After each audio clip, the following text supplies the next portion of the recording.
Hello, everyone, and welcome to Roll for Puns Danganronpa Roleplay Session 2. Nick, take it away.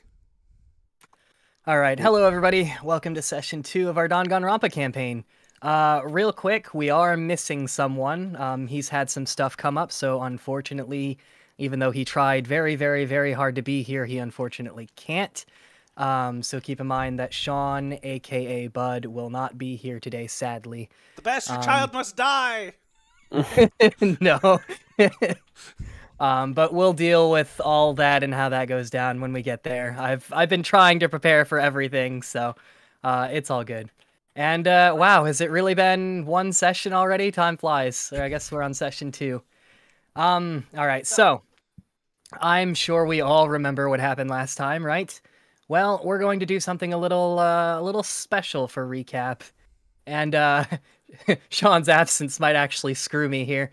So I'm going to roll a d6, and whoever's number gets rolled, including mine, which was supposed to be 6, but I guess now will be 5 and 6. Whoever's number gets rolled is going to do recap, but they have to do it in their best murderous / serial killer / scary voice. So 1 will be Ian, 2 will be David, 3 will be Allison, 4 will be Julian, and 5 and 6 will be... It's fine, I never roll high. I remember how your rolls go. This is bad. Yeah.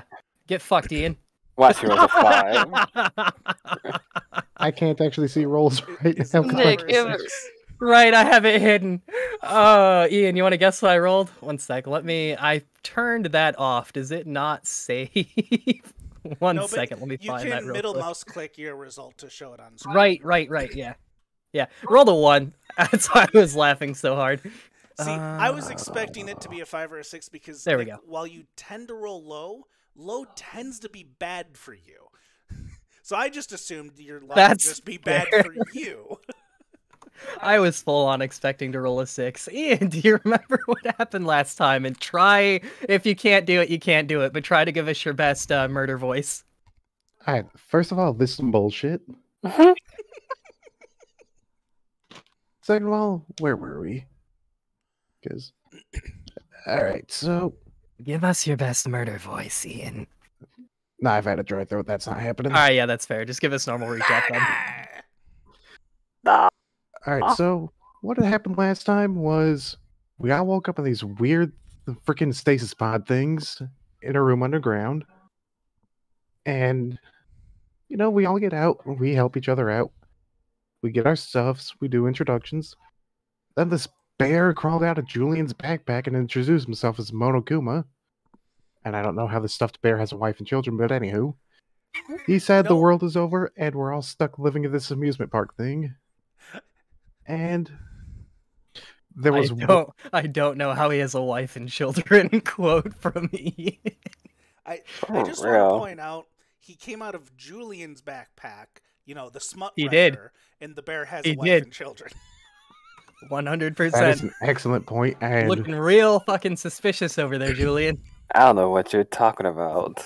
Looking real suspicious over the guy that created the character. Anywho.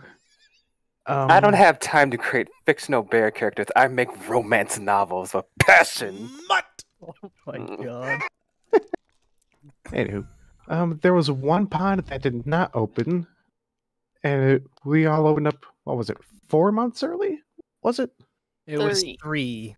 3? Okay, close enough. We all opened up early.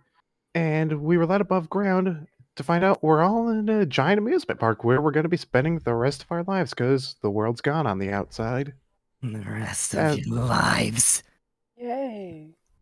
Yeah, as far as we're concerned, everything's all happy-dory. We're all going to live together happily. Nothing bad's going to happen in this amusement park that's not fully built yet. But Bud Bailey did have a pizza delivered to his room, which was kind of sweet. Mm. And... Is it because it was pineapple pizza? Better not, or his character's dying tonight. Ugh. Heathen. I And... don't like pineapple pizza, but I thought you did. Me, no. No, Ian. No, that's Alex. That likes the pineapple pizza. Could you live And today? if I remember correctly, we had ended just before free time was set to begin. Yep, that was a pretty good recap. So, yep, you all woke up in from your stasis pods. A couple of you had a little bit of an issue getting out of the pod. David, you helped Grace. Grace was very thankful. She was the ultimate ballerina. Bud also had some issues and needed to be helped out, which was fine. As he said, Monokuma popped out of Julian's backpack. You all went up. You were told that the park's not finished.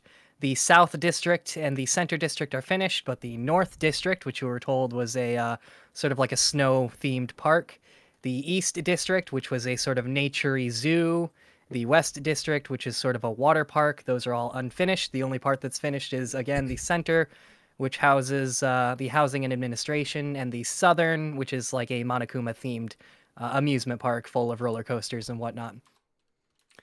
My voice is already killing me. But yeah, that pretty much sums it up for recap. So, we did leave off right before free time. But first things first, real quick. As I was rewatching the stream after it ended, I did notice a few very minor errors I made. Nothing important, so if you notice them, you notice them. Otherwise, no biggie. But I did kind of hurry through one or two things that I'd like to briefly go over again real quick as we were running out of time and I was kind of hurrying. The first and most important thing is I wanted to give you guys a better description of the dormitories, because I don't really feel like I did a good job with that. Like I said, I was trying to hurry. So, real quick, just to give you a little bit of a better explainer. Let's see here. Where do I have it? I know where my shit is. Here we go. So, once the elevator opens, or once you climb the stairs that come out right by the elevators, and remember the dormitories are in the 4th floor of a building that is, my mind just blanked. The 4th floor of the building in the Center District. The 3rd is the kitchen, and you were told the 5th is off limits. The 1st is like the administration walk-in. 2nd is the gym. But anyways, on the 4th floor, once the elevator opens, or once you climb the stairs that come out right by the elevators, the hallway tees. The left is where the boys' dorms are in ascending alphabetical order. The first room is Bud's, followed by Crash, David, Harshman, Howitzer, Ian, Julian, Magnus, and finally Robin's room is at the end of the hallway. Going back to that T, but on the other side, so the right, is the girls' dorms, again in ascending alphabetical order. Allison's is first, followed by Castanet, Choharu, Fantasia, Grace, Juliet, and finally Marionette's is at the end of that hallway. Each room is exactly identical, as I've said already, contains a single but large bed, a small but cozy bathroom stocked with shampoos, soaps, conditioners, body washes, along with other toiletries, a dresser and closet that houses clothes that fit the owner of the room. This includes 7 copies of your starting outfit, minus the backpack. Monokuma explains, don't lose those. A corded phone that can be used to call any of the other rooms, along with room service. And finally, a lone air conditioner that seems to drone from the ceiling. And halfway down the hallway, on both the boys' and the girls' sides, opposite the sides that the rooms are on themselves, is a small room where laundry can be done. Juliet seems rather upset that the laundry rooms are separated by gender, and for some reason, so does Robin. And of course, as I've already said, holding your monopad up to the reader next to the door unlocks only your room, and it unlocks again after closing behind you. So that's just a better explanation of the dorms. So any questions about that, or there really shouldn't be any? It seems pretty... I hear voices in the background. The voices demand me. That's just my brain. Oh, sorry. Interesting. Okay, but everybody understands the layout. It's pretty simple. I tried to make things as simple as possible. Okay. Okay, so real quick, this one's a lot shorter. I just wanted to go over the store again. The shop is quite close to the living quarters. Perhaps a 5-minute walk at best. It's small, though Monokuma seems to let on that there will be renovations eventually. For now, it almost resembles a gas station. The shelves are currently empty, though Monokuma promises to stock them soon. Julian, you remember making a deal with Monokuma, or at least the startings of one, to have your very, very, how do I phrase this? How do I not say smut books? Your romance novels. Yes, your very educated, high lifestyle romance novels. You were making a deal or talking about having them featured inside the shop. A waist-high counter complete with a cash register rounds out the interior. Strangely enough, a small hourglass sits next to the register, its sand marking either the beginning of something or perhaps the end. And again, a lone air conditioner set into the ceiling lets out a droning choir that dissolves into background noise. So with those two things out of the way, let's finally try to pick up where we left off. So everybody begins to gather right outside the living quarters near the fountain at the entrance. A few people run up to their rooms for a moment. Bud being one of them, as something about a pizza, I believe. I don't remember if he got that before or after he left. I'd have to watch the video again, but there's a couple people that, again, run back up to their rooms and run down. And everybody begins to congregate outside by the fountain. All right, I need Session 2 Master List to move over there. All right, so let me take a drink. This is going to require some water. Ooh, that high-quality H2O. Okay. So, as everybody begins congregating outside, real quick, was there anything anybody wanted to do before we actually start free time while all that is happening? Anybody want to go up to their rooms for anything, etc., etc.? Yes. Murder! I would like to see what the air conditioner temperature is set at. Okay. It's kind of in the ceiling, like in your own room or the shop. Okay. Actually, yeah. So by your door, opposite the side, like inside, opposite where the, I guess, pad reader would be, you'll see like a small little control interface. It says 72 degrees. Oh, we're gonna immediately turn that down to 64. Jesus Christ. 64 degrees? No, I get it. No, this is proof. He's cold-hearted. He's cold-hearted. This is proof. No, I get him. Listen, I turn off the heat sometimes in the winter, too. My house is at a constant 66 during the day, 64 at night. I would die. And I still am too warm most nights. Yeah, at least you save electric bill. Or heating bill. Exactly. Not in the summer. Yeah, not in the summer. Yeah, I have to deal with that. And Man! Right, I am immediately turning that down. You, like a monster, are turning your thermostat down to 64. Your room's gonna be colder than everybody else's. We'll enjoy it. All right, so you turn that down. Was there anything else you'd like to do real quick? No. Not at the moment. All right, so you go back down and congregate with everybody else? Yeah, I'm keeping my eye on Juliet. Why are you keeping your eye on Juliet? you just came from the boys' side, so, you wouldn't see her. But when I do see her, I'm keeping my eye on her. That's fair. That's fair. Is she the one that goes, ah! Every time? Perhaps. Oh, okay. She's the one who wanted to she see is. the dungeons. Yeah, she wanted to see his dungeon. You don't remember that? Oh. Ah! She has clearly misunderstood his talent. Mm. Was there anybody else? She understands it very well. Yeah, I guess there is also that possibility. Oh, we're playing this kind of game now. I have God. to make sure to put this in my next novel. Just remember, you brought this on yourself, Nick. I did. Was there anything anybody else wanted to do real quick before free time? Speak now or forever hold your peace. I'm gonna open my bag and say, I think I have some people's things in here. Oh, Jesus Christ. Okay. All right. Are you doing this like immediately so a couple people would be gone, or are you waiting till most people have kind of found their way back? I'm gonna wait for most people because it's not everybody. All right. I was afraid of that. So you're waiting for most people. All right. I'm gonna go vibe check my room. Vibe check your room? Yeah. It passes the vibe check. It passed. Okay. Do you turn your thermostat down like a fucking monster? Okay. Listen, I want you to know, my house is currently 66 and I still have a fan on. Where is all this heat coming from? The outside. I need some of that. My room is cold. Listen, I'm the person that would start sweating in 70-degree weather just by sitting there. No. Yeah, I'm anemic. I'm always cold, so. You people. All right, horrible. Ian. For the love of God, what are you pulling out of that goddamn backpack of yours?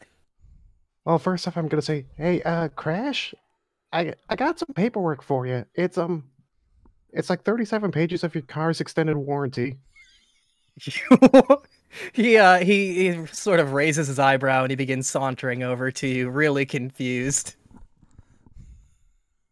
What are you handing him? Do I need to pull up your table? Ian's I am pulling stuff assortment of exclusively off the table, yes. God, what number is that again? Look, don't look at me. I wrote these things down in my notes so I won't have to go down the list. All right, you're handing him a, oh God, what do I have 100 different things in here? You're handing him a pile of paper? Yes. It is, Okay. I know it's somewhere in there, I just don't remember where. Yeah, next time write down the number. I'm trying to, like, scroll really quick through it, but... so, yeah, it's like a pile of paper, says your car's extended warranty. Yes. Alright. He, I thought it's I got 94. it. Ah, so it is. I see. I just got there. A set of papers describing in detail your car's extended warranty. He takes it, and, he sort of reads it over. No, this can't be mine. This is for Alexis. He hands it back to you. All right, understandable. All right. Hashtag don't sue us. I say, Juliet, this might be yours, but I'm not entirely sure. As I pull out a trademarked not so easy bake oven. Oh my God. She nervously walks up to you. You're giving me something? Yes? She begins crying. She bows her head. I'll treasure this for the rest of my life. Oh my God. And, you know, it's quite a sizable thing. I mean, it's child size, but, you know, you still kind of have to, you know, it is kind of a big box, I guess, as an easy bake oven. Not that I would know. I have no experience with easy bake ovens. Don't read too much into that. Yeah, she sort of cradles it and keeps it. All right. And, all right, what else are you pulling out? I look at Magnus and say, I think this might be yours, as I pull out the basic conspiracy theorist starter pack. Oh my God. He walks. People have started to congregate around you, Ian, as you're apparently handing out Christmas presents. Presents, I see. This doesn't really seem like my thing, but I'll give it a look over. And he sort of, he very discreetly, I guess, puts it in his lab coat. Yes, I see. The Illuminati. Oh my God. All right. Which one of you guys do I want to do first? Okay. Oh God. I didn't know. I call it. I didn't know Christmas came early. Allison. Look around. Here's Steven. Ian, don't trust her. According to this, she's a lizard person. I pull out Steven, the aloe vera plant. Thank you. He hands you an aloe vera plant with, I assume, a tiny little sticky note on it that reads Steven or something. It does. Okay. Now for the weird stuff. You guys will probably, I'm sure you can add these to your inventory unless you really want me to, but you can probably handle it. I'm just more doing this for comedic effect at this point, I think. Huh? That's fair. I'm going to have to go through this and rewatch this later. Nick, you have the table up, right? I do. You want me to roll it? No. Do you see what 53 is? 50... No! Yeah, I do. You want me to read it out loud? Do you want to say who that's going to as well? I think David would like that. It is. David, Ian hands you one of those pinup calendars, but instead of pictures of hot girls, it is pictures of your DM rolling that ones. I think you have the right person here. What? As I just casually roll a dice on the ground. Well, by pictures of your DM, that would be me. One of those pinup calendars, but instead of pictures of hot girls, that's pictures of your DM rolling that ones. Yeah, no. What do you do with it since he's handing it to you? Do you just not take it? Do you give it to someone else? I look at it. I don't think that's mine. All right. I have a feeling maybe Juliet might like it. Okay. I also handed her that, put on top of her not so easy bake. You're giving me this? Oh, that's right. Yes. I'll cherish it forever. Oh, God. All right, last one. I walk up to Julian and give him a dirty magazine with a phallic bookmark. Yeah, that seems accurate. And what am I supposed to do with this dirty magazine? Whatever you want, baby. I guess I'll throw it in the trash can and maybe I'll get some inspiration from this gutter trash of... Ugh. This is not romantic at all. This is just... sex. Hartman's hearing you tear this book a new one, and he's like, yes, call it garbage. Freak. Anywho, I'm done. All right, that's it for the Christmas presents then. For now. All right, does anybody else have... Let me just exit this godforsaken cursed table I made. Does anybody else have anything they'd like to do real quick before free time? Going once. Going twice. Nah, I usually just check to see there's no other bear popping out of my bag. That's about it. Well, as you say that... No, just kidding. Oh, no! But speaking of bears popping up, as everybody finally congregates down, a piercing shriek rips through the air.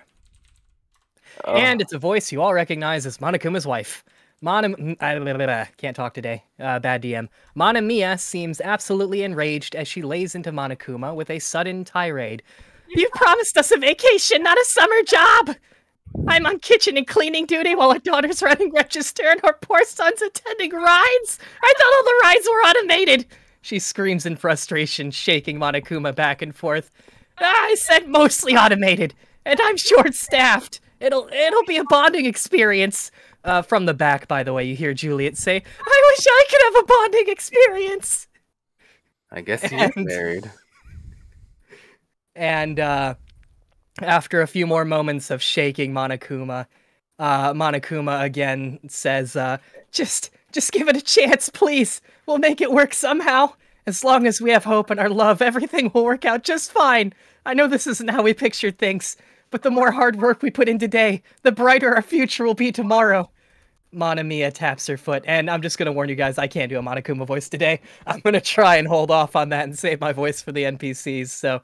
yeah, be prepared for that. But anyways, Monamiya taps her foot Monamiya taps her foot and stares down Monokuma before stomping off angrily. We are done talking about this, she says before vanishing, and Monokuma breathes a sigh of relief. So, after that whole scene happened, do any of you sort of make any comments or anything? If not, then I'm going to begin explaining how free time's going to work. Why are we caught in a family feud with a destroyed planet? What the fuck is going on here? We woke up early. Why were we? I mean, I feel like their marital issues wouldn't have been solved in 3 months. No, I don't think so either. Look, I'm sure Crash pipes up. I'm sure they're just a little stressed. You know, I don't blame them. I don't know exactly what's going on, but I'm sure they have their reasons. Monokuma sort of clears his throat. Now then, where were we? Right, you all have some free time now. I'll be putting a banquet together while you are all having fun. It should be ready, about 6 hours from now. It's currently 2 p.m. Don't worry about the time. I'll let you all know when it's ready and you can head back here. Please remember that the gates to the north, east, and west districts will be closed until further notice. And with that, Monokuma gives each of you a once-over, putting his paw up to his chin briefly and tapping it, before wandering off towards the east and disappearing out of view. So, with that all out of the way, we are going to begin our first instance of free time officially. Going to explain how this is going to work. It's going to be a little bit convoluted, but it'll make sense as we go. This is sort of just to test things out on my end.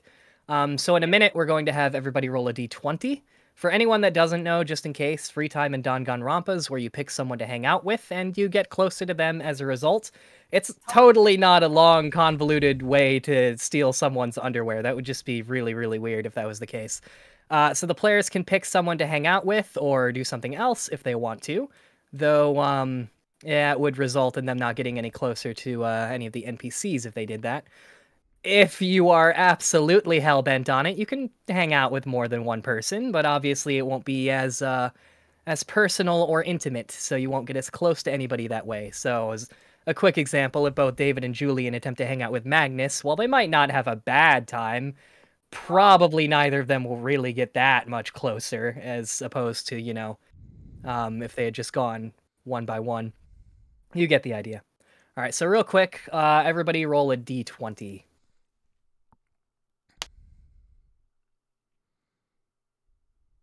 Boom! What Hey!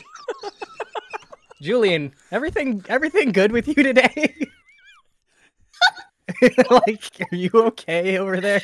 He's still just the magazine. It's just distraught by He's it. distracted. I need to put a 0 in front of that, then it'll be a 20. All right. In front of it? Or, Wait, hold on. In front of it? Yes, in front of it. I know what I meant. I know how to speak. No, it's fine. Man, the magazine's really messing with them. Ian and David, go ahead and roll another d20 unless you just want to decide between the two of you who's in front of the other. I'm willing to go second. Well, I would also probably agree, but roll another d20 real quick, Ian. Okay, so Allison, Ian, David, and Julian. Allison, Ian, David, Julian. I'm gonna forget that order, like, immediately. Alright, so... I got you. Now, going in descending order, something interesting is going to happen. Most of you are going to be approached for, various reasons. However, you absolutely do not have to hang out with anyone that approaches you, so don't feel railroaded. Before you give that person your answer, though, so someone will approach you, offer to hang out. Before you give that person your answer, though, we will move on to the next person. This will give you time to decide who to choose, how to respond, and help me with the order of things. Also, I have a table we're going to be rolling off of in a little bit, because I love tables. You all know that I love tables. Look at the table I made Ian. Isn't that table a great table? Ian? Great It's table? a beautiful table, and nothing will ever go wrong because of this. I guarantee it. Nothing bad is happening. 10 out of 10 table. The table you guys are going to be rolling off of is on my phone. I didn't get a chance to actually... Ooh. Yeah, I should have done that. Just wrote it in the chat there. What was I saying? Right, so Tables. going in descending order. Tables. Lots and lots of tables. I freaking love tables. Alright, just to make sure I have everything... Yup, okay. So, as everybody's congregating, the first thing that's going to be happening, because Sean can't be here, Marionette's going to approach Bud. Is sort of in the back as everybody's sort of separated a little bit after Ian over there stopped handing out Christmas presents. Marionette approaches Bud, seems to whisper something in his ear. She's smiling. He sort of smiles back, and as that happens, they both leave. And I believe it was Allison was next. Mm-hmm. Right, yours is here. Okay, so Crash approaches you slowly, rubbing the back of his neck as he does so, a cigarette hanging out of his mouth. And he says, "So, if I promise not to say the words go-kart or bumper cars, would you, want to go on some rides?" And, as he says that, we will move along to Ian. Juliet seems to be looking at you as she's holding the stuff in her hands. She doesn't approach you, but she does sort of seem to be eyeing you a little bit. She's also very confused as to what to do with the stuff you gave her.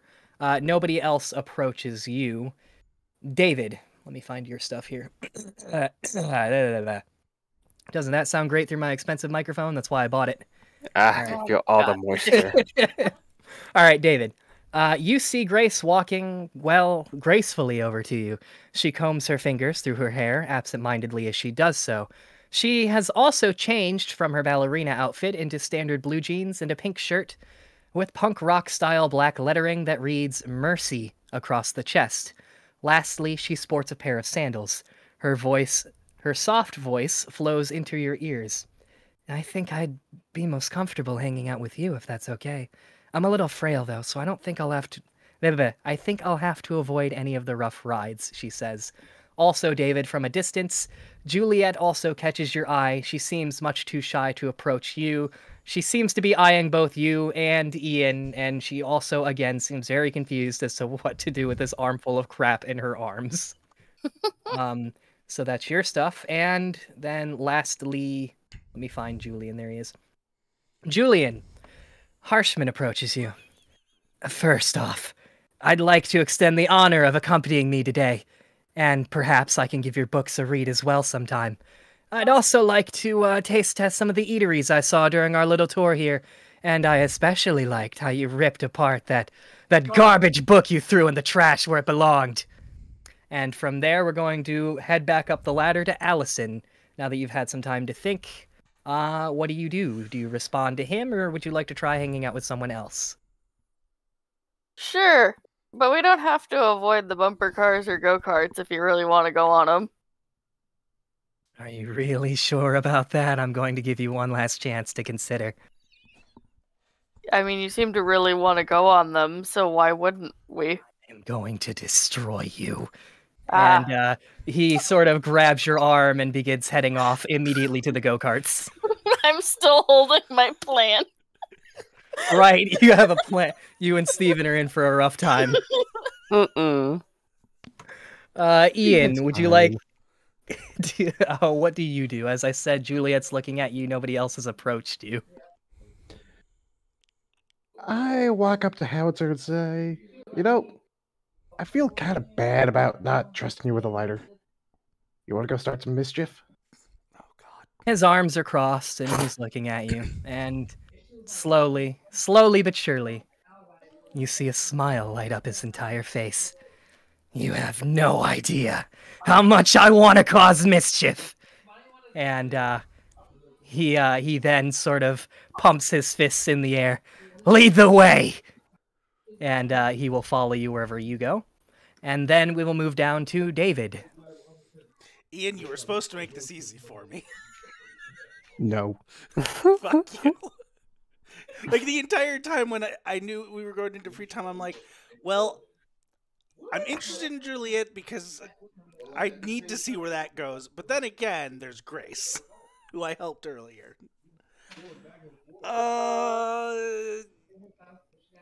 I mean, you could try to hang out with both of them.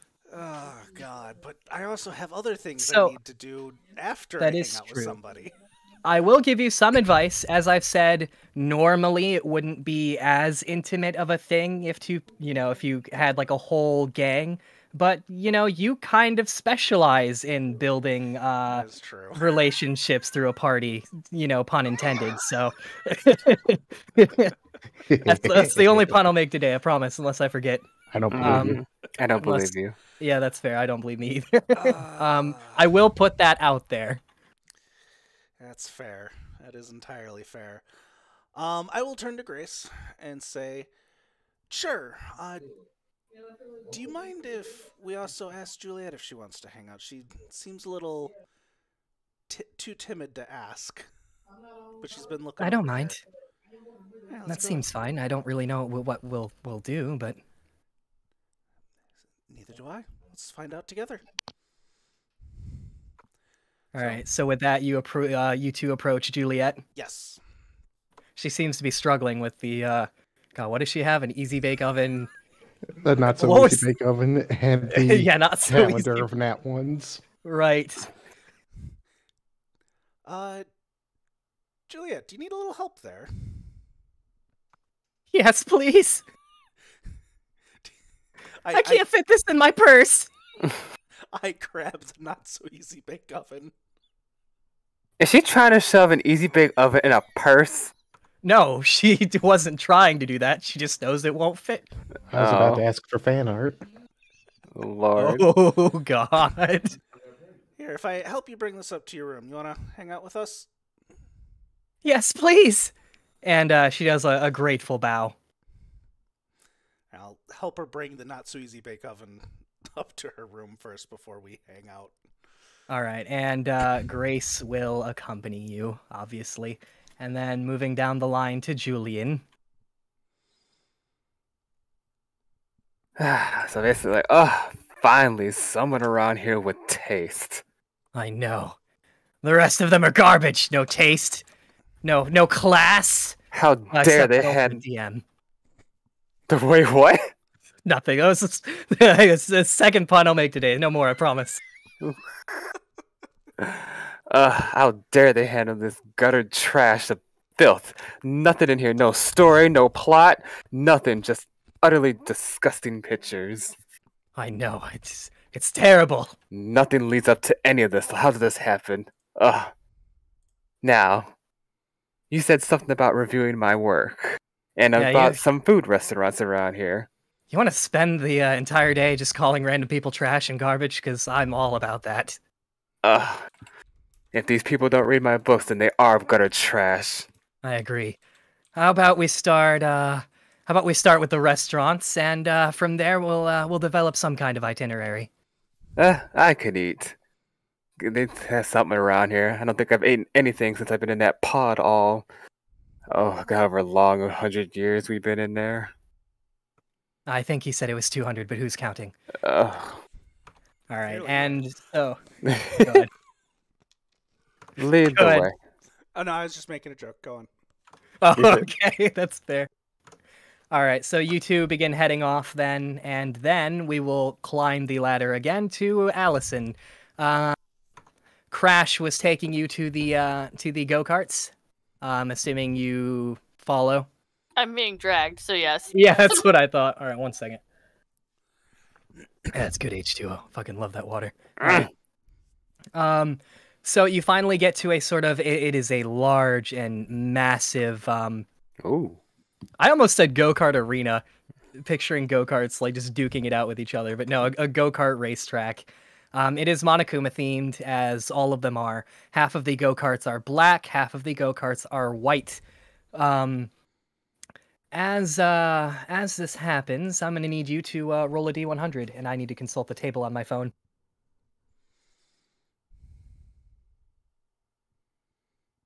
An 18. Well, I do not have the table pulled up right now, but I can tell you that low end of the table is bad and high end of the table is good. So let's find out what happens to you. Nothing good, I imagine. I crash. You crash into crash. I crash into crash. We both die. So, here is the result you rolled, and this is going to happen sometime, not immediately. But the Mono Police need to reach their ticket quota and spend free time eyeing your companion. Oh my god, Chris just Hold on, pulled Mono over. Police? Yep, you'll find out about this in a little bit. So you begin, racing with the go-karts. Go ahead and roll. This is going to be for how well you do during the go-kart exchange. He's going to roll as well. He's going to Roll roll a what? lot more dice than D100. You place pretty good. In fact, if you beat him, I'm going to be real motherfucker. You somehow beat him. The ultimate race car driver. So here's what happens, right? So you all go to the your starting lines. It's you, it's him, and it's a bunch of Monokumas. Or racing bears. We'll call them racing bears. They're decked out in their cute little racing outfits.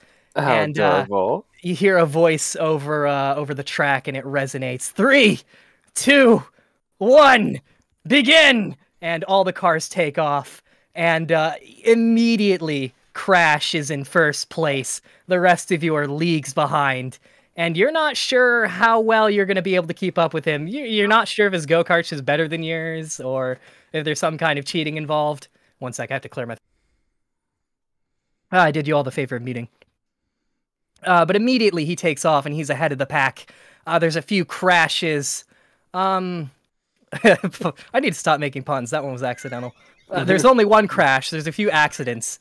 As some of the mono bears are perhaps not very proficient with racing. You They have start no pulling thumbs. ahead. They have no thumbs. That's true. You start pulling ahead of the pack as well. You're in second place, but he's so far ahead of you. and it begins going towards the end of the race. And all of a sudden, Allison, something blows by you. Police sirens just blazing with this blue go-kart and police sirens. 3 blue go-karts. And Crash, he looks behind him and he goes, "What the fuck?" And he gets pulled over. Do you just pass by him or do you stop? I stop. You stop? Yeah. All right. So Crash, he pulls his go-kart over. The we'll call it a police cruiser go-kart stops behind him, lights blazing. The rest of the mono bears pass you all. And you can hear Crash like, I haven't been pulled over in a long time. What's this about? And a bear with a decked out police uniform steps out of his car. The other two go-kart. The other two remain in their go-karts. This police bear has a cigar on his lips. He sort of does a little drag on it. What do we got here? Looks like you're going 300 into 215. Yeah, I'm gonna have to write you one hell of a ticket, boy. 300 and a 215. On a go-kart? Yeah, man, high-powered go-karts. Officer, this is a race. It's kind of the point. Assaulting an officer, I see. He begins writing again. I wasn't assaulting you. I'm sorry. The lone cop, he looks behind him to the other two. Hey, I think he's resisting arrest. Get your tasers out.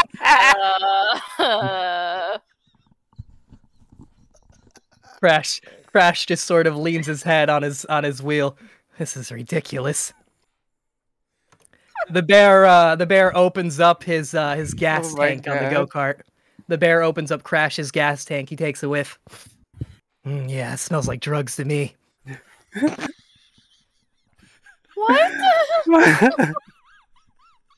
Oh my god. These bears. Think you're under arrest, pal. Gonna have to write you quite a few tickets.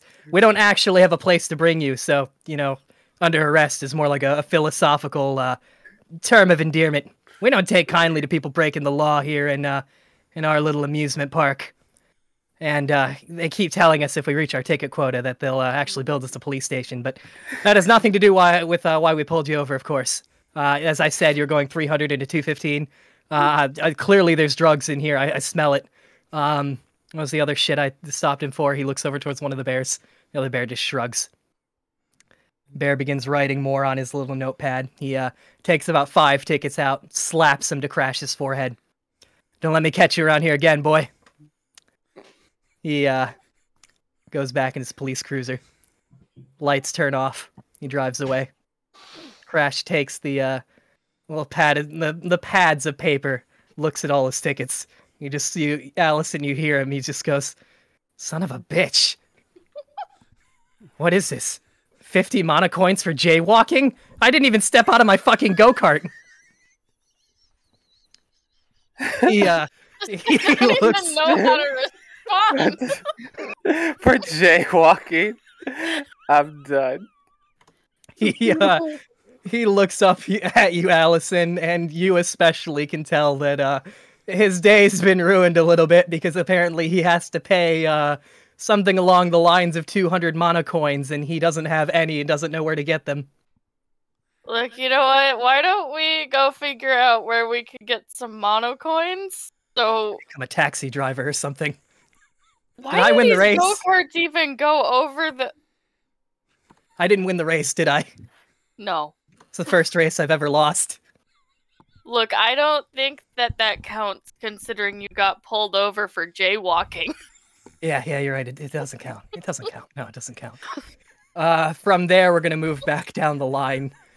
Oh god, I'm scared. Ian, explain to me where you're going with howitzer in tow, and also roll me a D100. Oh, okay. Oh boy, a 37. Are you nervous, Ian? How good do you think a 37 is? Just on a scale of 1 to 10. The 5th? Sounds good to me. It's high. Okay. Wow. Actually, that's not that bad. You find a random wallet containing 10 mana coins, Ian. So go home. Go ahead. Go home. Go home, Ian. Go ahead and add those to your inventory. All right, cool. And I believe you had Howitzer in tow, and you were taking him someplace to cause some kind of destruction. I said, we need to go somewhere private for this. And I start heading back up to the rooms. I don't know exactly what we're doing, but as long as there's an explosion, I'm in. Oh, say no more. Oh my. Okay. You head up to the rooms then? Yep. And I go straight into mine and bring him in. All right. Now, what can I blow up in here? What's going on? All right. First off, here's your lighter. You didn't get this here. I like where this is going. Okay. Nick, I will ask, if I give him number 85 off the list, will you say no? What? Me? Fine. I was hoping, every time I put this table away, I'm like, it's gonna be the last time I need this table, for sure. Oh, you'll need it several times. What'd you say? You say 84? 85. Okay, that makes a little more sense. I will not object, no. All right. I start reaching into the bag and say, if anyone asks, you really, really, really did not get this here. And I just hand him a fucking rocket launcher. He looks at the rocket launcher, very confused as to how it fit in your backpack to begin with. And he takes it. What, He you sort never of seen a looks magic it bag over. before? No, he has never seen a magic bag before. Get in the bag. Yeah, he looks it over. So this has what, one shot? Perhaps. Well, it can't be any different than a normal firework. Where am I lighting this bad boy? Away from me, please. Sounds good. He opens up your window because you're in your room, right? No, not inside, not inside. Bag blast! Yeah. Bag blast!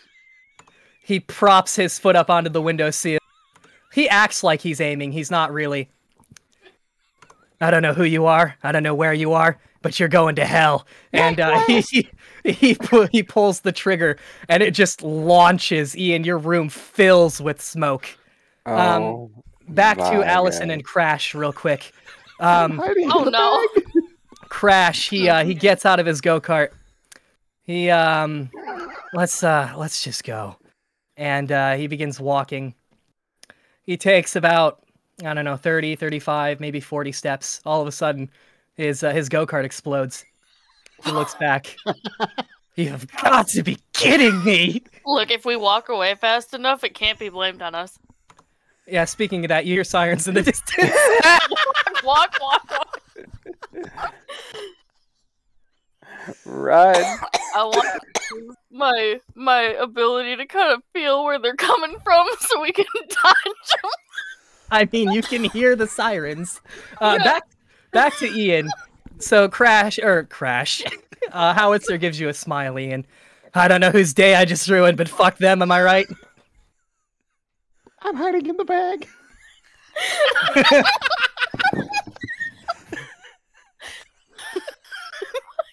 All right, what else you got in there?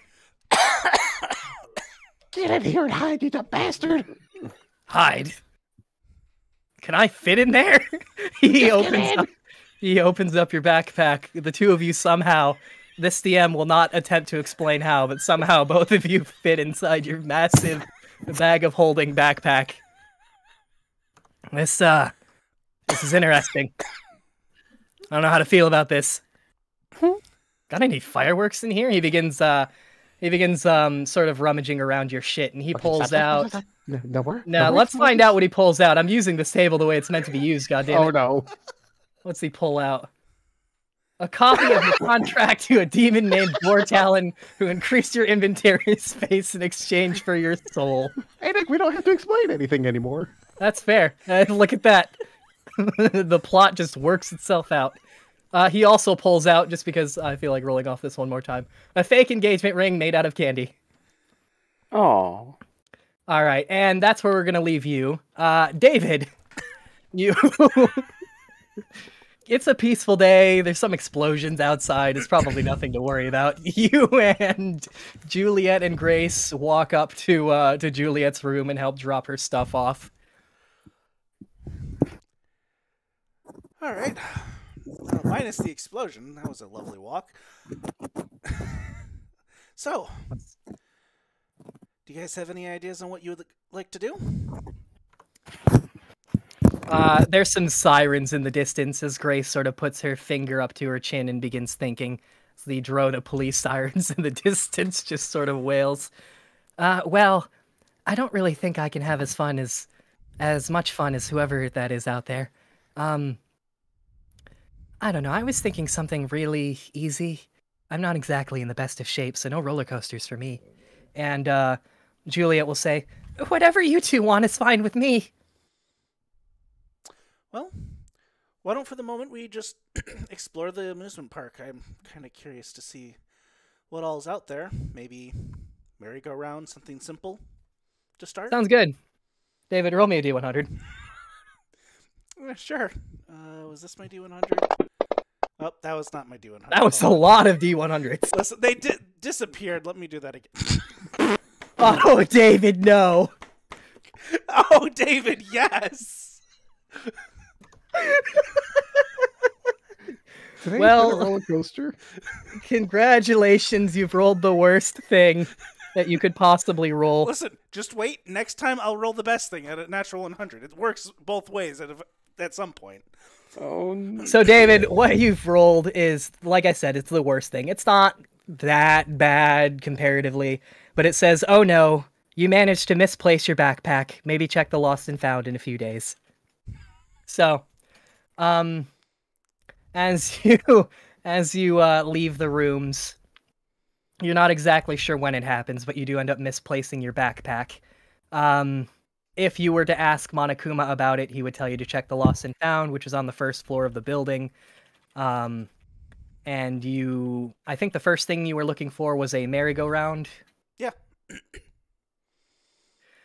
You find one, obviously. It's Monokuma themed, as everything else is. And it goes round and round and round. Grace rides it for a little bit. She seems to get sick after a couple minutes. Juliet sits on it also. We have a couple more minutes for yours. Did you have any other ride you'd like to look for?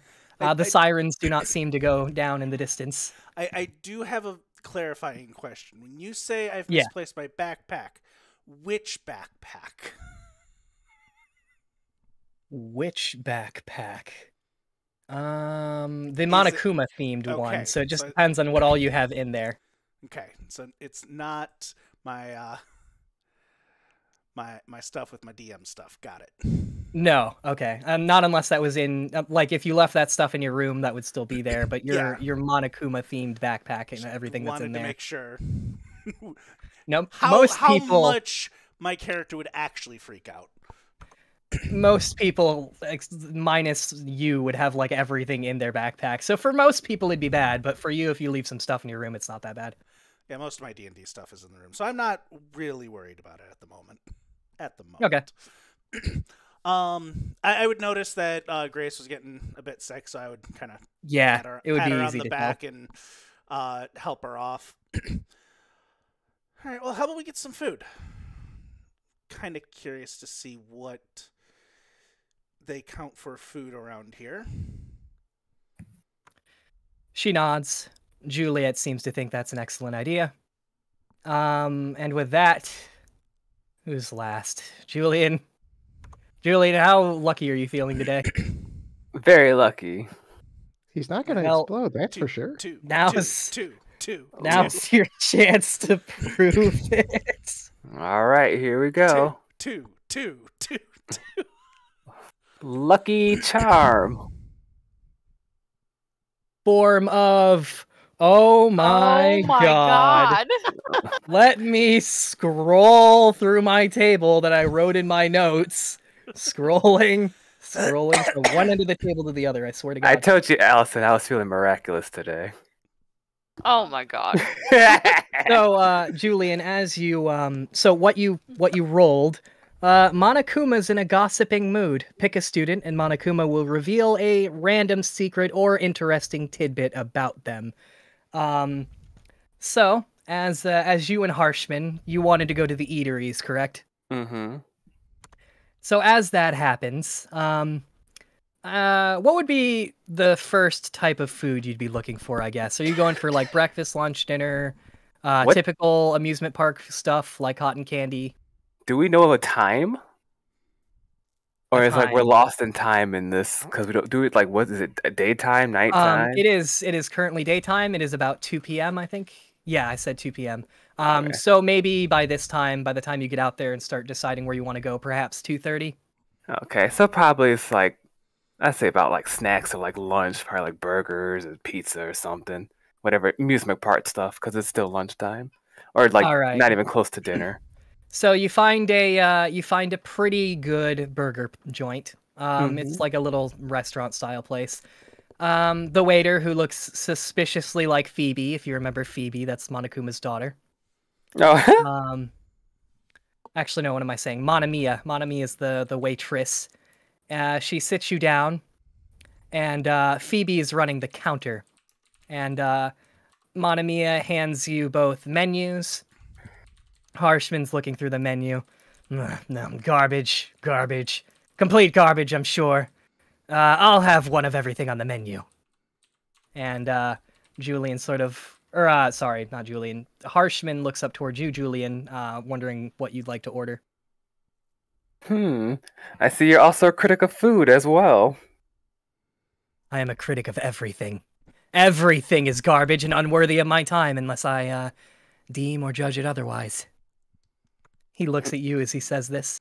I guess I'll settle for the number 2. You get a number 2. So, Harshman seems really interested in the menu, so he's sort of out of it. He's not really conversing with you at the moment. He seems very engrossed. And you hear behind you, "Psst, hey kid." You turn around. Yes. You notice it's Monokuma, but he's wearing like one of those PI trench coats. Why do you? What? No, Why? quiet down. No, nobody can know I'm here. Listen, who you got any gossip? Do I have any gossip? Oh boy. Yeah, I'll take anything. I've just woken up. Let's see. I woken up from a pod with strange people and been handed a garbage magazine. Yes, I have plenty of gossip. I don't know what's going on here. You want to trade? I'm a little bit of an information broker. An information broker, you say? You tell me a secret and pick someone, and I'll tell you what I know about them.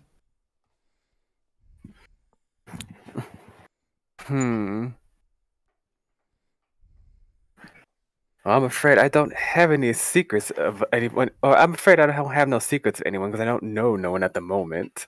Oh, it doesn't have to be anything like that. You can tell me anything interesting. You said you woke up in some pods today? I don't really know what that means. Woke up in pods and what's that?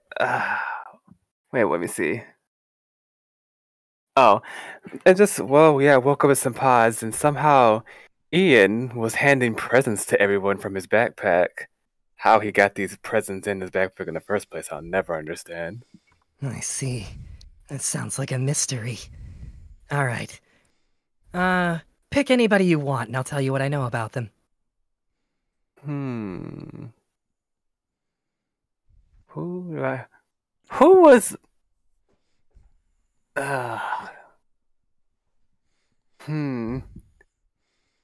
Do you need help remembering who someone was? Now I'm trying to think who... If you give a description or something, I can help you. I'm trying to think who else was I in contact, who else was I more intrigued with besides the critic. I can give you a small list of the characters real quick. So there's Robin, who's the ultimate birder, or bird watcher as most people would know him. There's Marionette, the ultimate puppet master. There's Magnus, the ultimate... God, what did I have him as? Let me pull up my Mad scientist, I believe. Mad scientist. I couldn't think if it was mad scientist or evil scientist. Fantasia Allwell, the ultimate confidant. Juliet Lovewayne, the ultimate patisserie. Choharu Mori, you don't know what she is. Harshman's the ultimate critic. Grace, ultimate ballet dancer. You have Castanet, the ultimate angler. Crash, the ultimate race car driver. Howitzer, the ultimate pyrotechnician. I think I covered everybody except the player characters. I can't believe I'm just now realizing his name. Whose name? Harshman. Yeah, Harshman Castigator, yeah. Oh my god, I can't believe that flew over my head, but okay. So I think I explained this, but everybody, their name is either what their talent is or what their talent was going to be, and then I changed it. Really Okay. quick little tidbit. Howitzer Van Fry was not originally going to be the ultimate pyrotechnician, he was going to be the ultimate arsonist, thereby making his name make a little more sense. Howitzer Van Fry, as in lighting a van on fire. But anyways, that was just your little tidbit. So do you have any idea, anybody in mind? Seeing as how I don't really know much of anybody, and the only person that I am talking to right now is the critic, I would think more of like if I was him, I'd probably want to know about the critic because I'd more want to know about his credentials. Because I know like there's some critics who just say things out there are not really credited, or should take them seriously. So maybe I want to know a little more about him, or about Harshman. Okay. So you want to know about Harshman? Yes. Okay. This is officially the first time I'm going to do this, but I'm going to move you, Denzel, and I'm going to give you a little bit of information, and then we're going to move back. Oh no! So- Wait, I can just drag him, right? Yeah, Yep. there we go. Yep. And I will be right. And with the DM gone, the players will riot. This player is panicking. He had a near explosion in Guys, this my arm room. won't move. Ian, you almost caused a murder indirectly. No, Howitzer almost caused a murder. I love Howitzer. You're an assistant to that, but almost crime. But he's the handed him committer. The murder weapon. They're back. Yeah, there we go. I'm back. All right, so Denzel is his information. So yeah, you hear this PI-looking Monokuma whisper the second thing I told you. The first thing Howitzer. I'm getting all my characters mixed. Harshman. Harshman would have told you himself. Okay. Or he's going to tell me. Yeah, eventually, sometime throughout the day. Okay. And as this wraps up to an end, the food begins being brought out. Dang, we spent 6 hours with these fools. Wait, what? This is going. The free time's not over yet. This is just going like perhaps a couple hours at a time. Mm. So as your food gets brought out, we are going to jump the ladder again to Allison. You and Crash were running away from the scene of a crime last I think we checked in. Yeah, we were ducking. Yeah. All right. So you hear sirens. Obviously, you realize that's bad news. I assume you run out of the racetrack. Are you trying to duck into buildings to avoid? Are you? Well, you have stated that I could kind of tell where they are. Like, Through the sirens, yeah. yeah, so. But, they're on high-powered go-karts and you guys are running. We're off of the track now, though. That is true. I'm So just going it's a to circle ask around you, it. though, They're from just jumping the ledge. from the little bit- Gone wild. from the little bit you know of them, how likely are you to think that they themselves will be following the law? I'm like none. Okay. So you do hear sirens in the distance and perhaps a crash, but you still hear siren, not a crash. We need to find somewhere to hide. What's around? Different eateries, buildings, a couple cotton candy carts, some other rides, some small little gift shops that have just Monokuma themed like t-shirts and stuff like that. I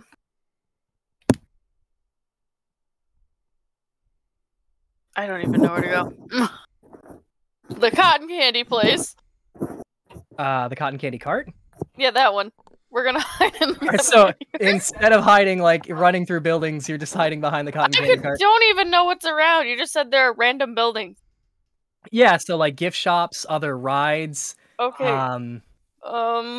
Yeah, I guess we'll go hide. You know what? around. Crash grabs your hand. You two hide behind the cotton candy Oh cart. my god, I was gonna say the gift shop. Crash goes, all right. I think we'll be safe here. And by the way, there's more than one cotton candy cart. There's several. And as he says that, one of the police cruisers just comes barreling, rips through one of the other cotton candy carts. I mean, just fucking obliterates the damn thing. It's in pieces. Oh no. Begins spinning out and begins slamming on the gas and burning out as he begins chasing you with his cart. The Crash goes, oh shit, run into the buildings. That's what we're doing. And the cop, you see him for a brief moment. He holds up a walkie-talkie. Looks like we got a code 309. They're running. They're on the run. Oh no. They're probably a threat. I'm gonna mow them down. They won't hurt anybody today. Be advised, we got 2 fugitives. No. And No, Nick, I swear to God. go ahead and roll me. So you're gonna be rolling to hide. Do you remember how the little dice roll rule I had was? You're gonna argue with how you think you should be getting some kind of advantage if you think you should have. So you're attempting to hide from the Mono Police. So as just a quick little, I guess, helper, I would argue that running through buildings perhaps would give you some kind of advantage. Running through buildings, perhaps hiding that way. Yeah, because that would be where we'd go. I just started to say I wanted to go in the gift shop when we hid behind the cotton candy. Yep. So go ahead and I'll say roll me 3 D100s. Oh boy. And we'll see how you do. And we're gonna take the highest that you roll, which, oh my god, is a 97. Get it! I don't see what I roll. Probably not a 90. Oh, close. Oh, We dear. think about hiding in one spot, but at the last second change our mind. So, you begin running through buildings. You don't even pay attention to what it is you're running through half the time. The police are hot on your tails. They're mowing down innocent pedestrian bears in the process. Oh my god. You hear a couple times, you hear a stop, pull over, which doesn't make any sense because you're running, but you know. Eventually the 3 of the Mono Police converge on you, and you're in some kind of small little gift shop. It's close. You hide inside a pile of, let's say, Mono stuffed animals. yeah, mono stuffed animals. And Crash looks around and he begins panicking. He puts on some kind of Mono Kuma themed shirt. He grabs a random mannequin and he just chucks the fucking thing and he poses. And as the Monokuma begin going by you, they brake hard. Tires squeal. There's some sparks involved. One of the random mono bears is like, "Oh my god!" and he sort of ducks out of the way as well. Things crash around you a little bit. The Monokuma gets up and he's from his vehicle. The other 2 stay seated. He begins looking around. He takes a long drag on a cigarette. Or a cigar, actually. Well. Looks like we got a old-fashioned game of cat and mouse. I love cat and mouse. He sits back down in his cruiser. All right, boys. Head out. Find him. Find him and show him no mercy. I want 10 tickets each. I want their life savings in my hand. Oh my god. And they all 3 of them begin squealing their tires and taking off. And Crash breathes a sigh of relief. And we're going to climb down the ladder again to Ian. Ian, you and Howitzer are in your bag. And he just pulled out a fake engagement ring made out of candy. First of all, that's not for you. Second of all, I need an emotional support cat. He puts the ring on and begins you know what type of ring I'm talking Yes. about. He puts it on his finger and he also pops it in his mouth. He just looks at you and nods. Do you want a cat? No, I want some kind of explosive. You used it. I know you have more in here. Okay, let's calm down about this. Let's see what else I can pull out of here. No. Fist fight in the bag. Fist fight in the bag. Well, what's this? He pulls out a beginner's guide to Weichi-Ryu, which is the martial arts that I studied. Mm-hmm. I see. So it seems like in order to hurt people, I need to learn how to circle block. This is very interesting. What's a Kukushkin? Ah, I see a Kukushkin bird hand technique, I see. A Shokin, one knuckle punch. Yes, I see, it's all here. I can explosively hurt people with this. I like it a lot. You mind if I keep this? Sure. Just don't use it on me. Remember who gave you your fun? That's true. You want to go, like, I don't know, do some of the rides now, or? Sure. Let's go. What you in the All right. mood for? All right, he's gonna grab one last thing out of your table here. Oh, what did I? Nick.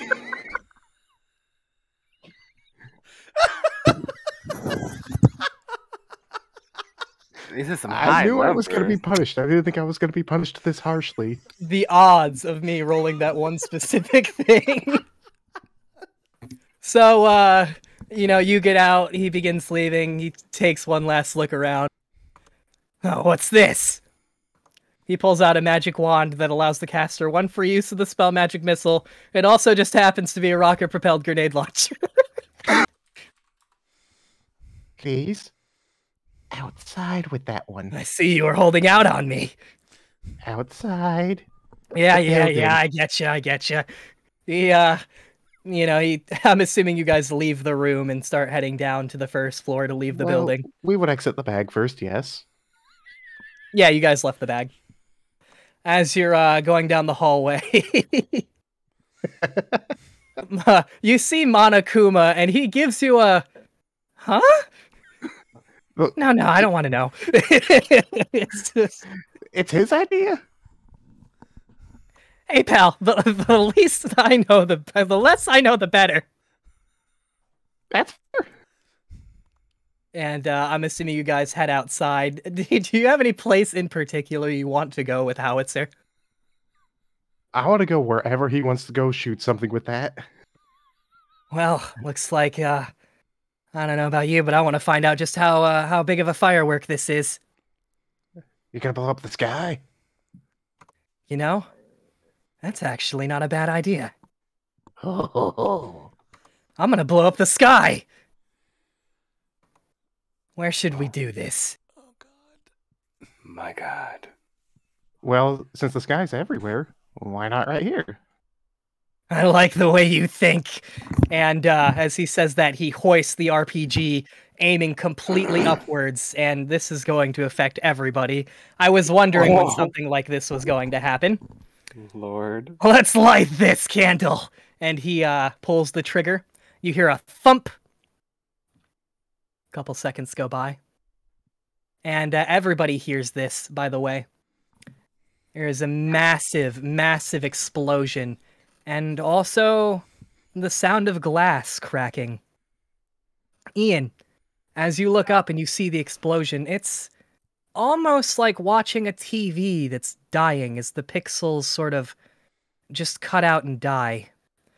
What was the sky is no longer the sky, and glass again begins crashing down. So, I'm so glad I'm in a building right now. yeah, go ahead and roll me a D100, and Howitzer is going to do the same thing. Since you are directly underneath. Okay, both of you are fine. You both duck out of the way as glass comes crashing down. And as it does, you look up and you don't see a sky. It almost looks like water with the outside lit up. And it's more apparent now than ever, especially after that, as there's no sky for anybody now, by the way. It almost seems like you're in a large glass dome. Couple seconds go by. You again hear sirens. You're not sure if they're coming towards you and Howitzer, Ian. Oh, I'm going straight in the bag. Is that your safe place now? Just anytime anything goes wrong, you're just like, I'm gonna hop on my Yes. backpack. So as you pull up your backpack and you step one leg in, you see Monokuma, and he does not look very happy. I Not say, it was happy at all. him! And I jump in the bag. And I lock it from the inside. I don't know how you lock it from the inside, but all right. You still hear what goes on. And as for the rest of you, we're going to sort of hop around a bit. Let's see. Julian, you and Harshman, you hear a loud bang outside, and perhaps some grass clacking, some glass cracking. And off in the distance, towards the center district, where you would assume the dormitories and stuff are, you see what looks like pieces of glass falling. What And the crap is going on out here? that's odd. Looks like someone's having a little too much fun. And he sort of pulls his attention back over to his menu. The PI Monokuma behind you goes, "Well, that certainly went off with a bang. Things are about to get really interesting around here." And he puts down a couple mana coins on his table. He looks at you, Julian. He sort of gives a wave and a tip of his hat. And the last thing you really see of him, you see him walking out the door, and the door bell sort of jingles as it opens and closes behind him. And moving back up, we'll go to Allison and Crash. You hear a bang from outside, but it's kind of hard to tell. You're in a pretty sort of thick building, and you also do hear sirens mostly, and a lot of squealing, screaming, and panic. I really hope that bang just made them all turn and be like, new target acquired. I'm helping. And we're gonna skip you again real quick, Ian. We're gonna go to David. I forgot where you, We were Grace, heading to get and to Juliet were. food. Right. So it would have been out during your walk. There would have been a massive bang. The three of you especially, would have gotten a clear view of it. You see what looks like a tiny projectile riding towards the sky after hearing a whistling sound, I guess. You'd probably be about the first thing you hear. A bang, you look up, there's an explosion. The sky cuts out, there's no sky anymore. It looks like a massive glass dome. You see shards of glass falling in the distance.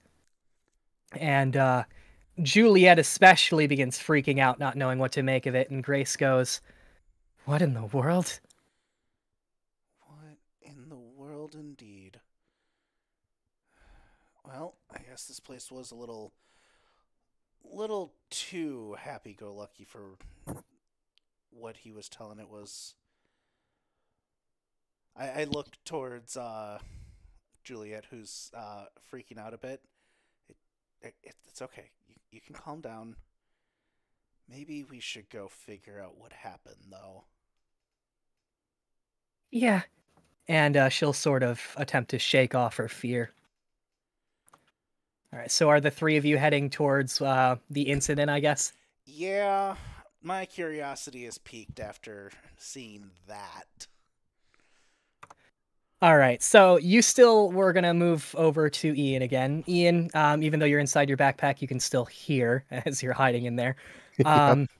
Howitzer's like, I don't know what you expected. Someone gave me a rocket launcher. What am I supposed to do? The sky was there. Where else was I going to shoot it? He took it without permission. You hear tell him to blow up Monokuma. the sky. You hear Monokuma grumble. And Monokuma goes, "Well, that's fine. After all, we prepared for this knowing exactly who we were putting in here. Look up," he says towards Howitzer, and you can only assume Howitzer does so. "You just broke the first of 3 barriers. There's three large, bulletproof, supposedly, layers of glass that house this. You just broke the first one. I would recommend you not break the second, or God forbid the third, or everybody will die." And again, for anybody that wanders outside, you'll notice that it kind of looks like you're underwater now. All right, so Oh. moving back up the ladder, we'll start with Allison. You had just heard a bang and had just escaped the mono police somehow. The So the sirens mono are- police are no longer in the gift shop with us? No, you hear sirens, but they are way off in the distance. It sounds like they're spreading out, sort of trying to make a net, so to speak, to capture you two. Why are they so focused on us? There's other priorities. Yeah, like me. Yeah, exactly. Crash begins sort of. Pokes my head out of the stuffed animal bin. You'll see Crash shaking off the pose he was in and taking off the Monokuma themed shirt he put on to try and hide. Sort of just looks at the other mannequins and shudders. Yeah, I mean, what did I do? I have like 5 tickets already. How am I gonna pay for this? I am Look, straight you up know not what? having a good time. Maybe. I'm sorry. I don't know which one of us is bad luck, but one of us is bad luck. You wanna I have go to some. the bumper cars or something? Sure. I was gonna suggest, maybe we could, look around this gift shop and see if anyone dropped any mono coins before we leave. I like it. We can commit crime I like it. Without, Let's- breaking into the cash register, which was totally my first thought, but definitely would get us in more trouble. Yeah, I know. I mean, I'm in legal jeopardy right now anyway. What do I care? Sure.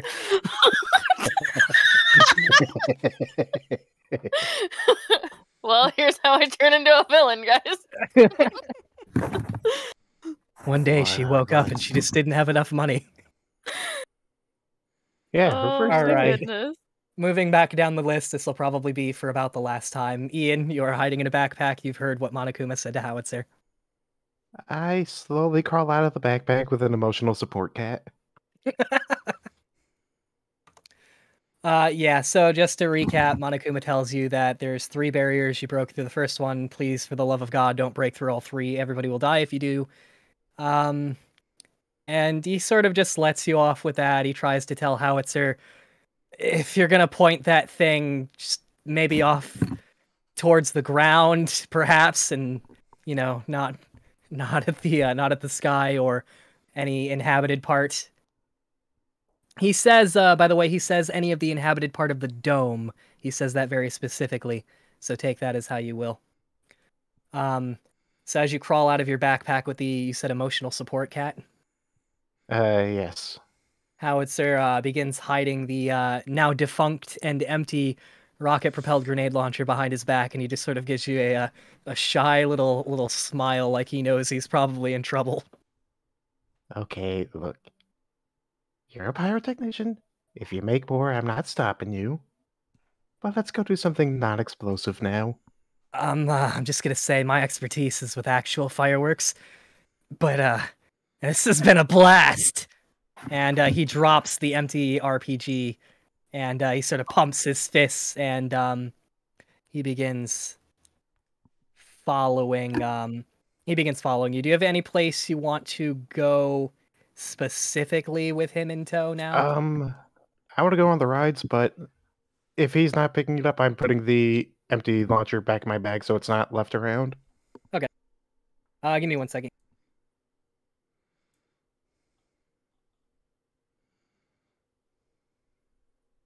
Okay.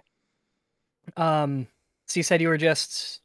I spaced out. You said you were picking up the launcher. You didn't have any place in particular you wanted to go? To the rides in particular. To the rides. Okay. Were you looking for any ride specifically, or... Something to calm me down after a series of stressful events. So something nice and gentle, like the Extreme Mach 5 shit out your organs roller coaster? I'm thinking the Ferris wheel. Okay, the Ferris wheel it is. All right. You begin leaving towards the Ferris wheel, and we will move on to down the ladder again. David's next? Yes, David. All right, so you were headed in that direction, correct? Yeah. All right. You were pretty much just around the eateries, correct? Before this? we were heading there, and then that happened. All right, so you would have been pretty close by. I would say by this time, Ian and obviously Howitzer as well, you see a sort of small little trio of Grace, Juliet, and David walking towards you. Hello there. Do I need to assume that it was him? No, Okay. What happened? he blew up the sky. And something else. I don't know what. Camera just slowly pans back to Crash's go-kart still in flames. Why did you blow up the sky? Also, why did the sky blow up? I don't know, man. The sky looked at me funny. It was just there. And I had a rocket launcher. I never shot a rocket launcher before. It felt amazing, actually. Where did you get the rocket launcher? Oh, that was my friend Ian here. He's a pyrotechnician. Wait, crap. Sorry. No, he told me I wasn't supposed to. No, I got it anywhere other than him. Yes, that was what it was. Anywhere other than him. Oh, Anywhere other than Ian. Why? Since we're trapped here, he should have some fun. Juliet will pipe in. I'm confused. Did he give him the RPG or not? He did. I gave him one. He took the other without permission. Hold Grace on. There pipes was up. 2? So he admits it. We don't gotta discuss that part. Got it. I think the bigger thing here is we're underwater? Yep. There's 3 layers keeping us alive, and somebody blew up the first one. Well, slowly not turn the to Howard. entire thing. It looks like he just punched a hole in it. Ian, by the way, where's your backpack right now? On my back. Okay, never mind. I was going to say Grace is going to start just very curiously rummaging around in there, but if it's on your back, then never mind. Yeah. It's been a stressful day. If she's peeking in, I'm probably not going to notice. Fair. Yeah, I could see some trauma from letting random people rummage around your backpack now. No, he It's said that more she the probably explosions. wouldn't notice. No. Oh wait, you wouldn't notice? I probably wouldn't notice her rummaging around. Nah, she wouldn't if it's actively on your backpack. On your back. On your back. I can speak. I can do the talk. Would I notice her looking at it? Yeah, she'd be eyeing it and raising her eyebrow. What? It's big bag. Big on the inside. I'm Very just big. wondering what else you keep in there is all. I reach in and say, let's find out, shall we? Oh, you're actually rolling off. Okay. Oh, a kazoo. Want to play music? Are you handing her the kazoo? I'm offering. She will reach out. She will take it. She'll begin playing a very, very, very sad song while looking at the glass on the ground. I'm just thinking of sad sad kazoo kazoo song. music now. Yeah, that's exactly what it is. Sad kazoo music. So you It's a mentioned Titan. 2 more barriers. Who said that? I'm assuming Monokuma? He was rather upset that someone broke one, yes. I mean, I could imagine. Did he say what would happen when the other 2? I'm just gonna take it. Does the water come down and Ocean, drown us yes. all? Yes. He did also say that if somebody finds more rockets to shoot them at uninhabited areas. That's very specific. Indeed. He also said the ground, which, I guess. Just look, don't be an idiot. The ground away from people. That's not my fault people are standing on the ground where I was told to shoot. You were told to shoot at uninhabited ground. Ground's not inhabiting anything. Oh god. People inhabit the ground. Well, that's their fault, not mine. Oh. Right. I love him. I don't know how see to where argue with is this. going. All right. Monokuma has a lot to answer for, and he already had a lot to answer for. I have so Grace many is, questions. Grace is gonna pipe up.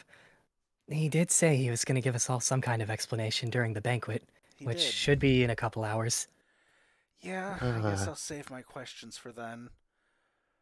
Well, now that we know what happened, let's I guess move on from here.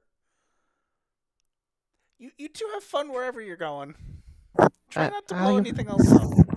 I will do my absolute best. Ladies, after you.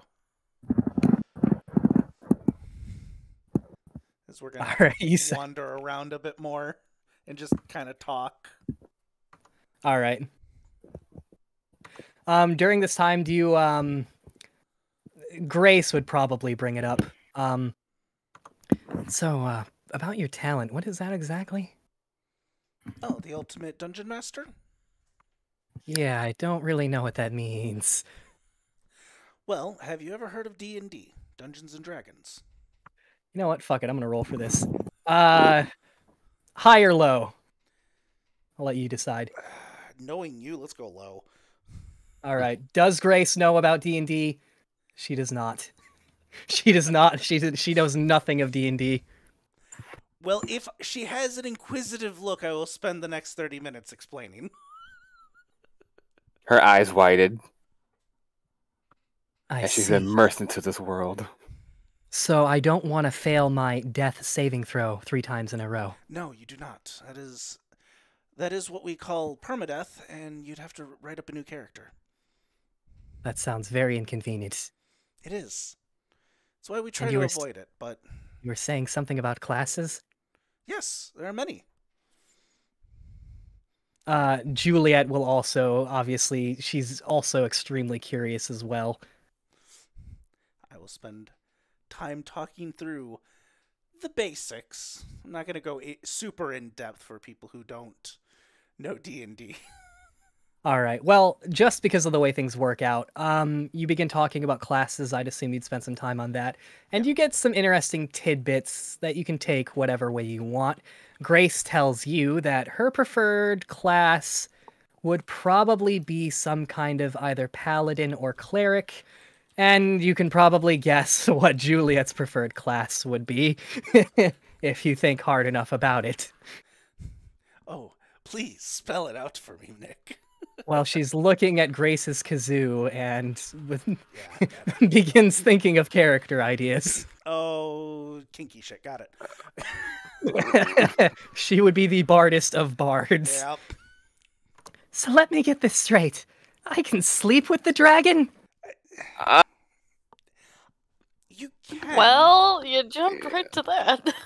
The more you explain about your dungeon, the more of a beautiful place it seems. Well, it is full of imagination, and almost anything can happen. Oh, I love imagination. And Grace sort of winces as Juliet says this. Though we tend to avoid the sleeping with dragons bit. This makes Juliet sad. Not saying it can't happen, but there are tons of other more fun things to do. Oh, God. Especially in the dungeon. Oh, God. Phrasing. Phrase. Oh, I phrased it exactly how I wanted to phrase that. So just for the sake of it being a running gag, Julian, from somewhere off in the distance, you don't know where, you don't know who, but you just all of a sudden hear, you don't know where it came from, and Harshman apparently hears it too, and he looks up, he's like, what the fuck? I've been hearing that noise for the past whole time I've been here, and I still haven't found out where it's coming from. Also, during this time, you find out that any of the eateries, pretty much everything is free, although they use included. They use the word included. I do remember there being coins left behind. How much was it? How many? On the other table that the PI Monokuma left? Yeah. 3. Who did he leave that for? It was a tip for the waitress. Damn. Okay. You were thinking about it, weren't you? I thought it was for me. You were but completely thinking about it. Yes, but since it's for the waitress, I will not touch it. All right. I thought he left it for me. I gave him that information. No, that was a trade of information. With a bonus of money. No, the tip is for the waitress. Do you take it or do you leave it there? I leave it there. All right, so you exit. Harshman pushes both of the doors open. There's a ding from the bell. His eyes are sort of looking down as he does so, and he's talking. That was about one of the absolute worst meals I've ever. And he looks up, and you see it too. You see water instead of a sky. Are we underwater? I knew this amusement park was garbage. And he begins stomping off towards the center district. Julian, do you follow him? Yes, I do follow him, because that worries me, and I want to find answers. I question to myself, I wonder if the others know about this. Yeah. All right. And as that happens, lastly, we're going to head back over to Allison and Crash. I assume you walk out of the gift shop. Crash is talking to you. You know, I would want to go on the bumper carts, but that's probably going to be the first place those bastards look for me. And as he says this, both of you push the doors open, and you see what is not a sky again, but what appears to be an ocean. What?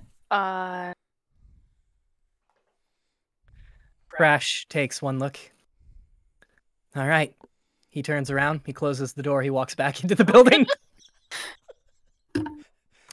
He finds one of the cashiers, which there's only one, and it's Phoebe, Monokuma's daughter. Hey, you got any aspirin? Like, I don't know, a lot of aspirin.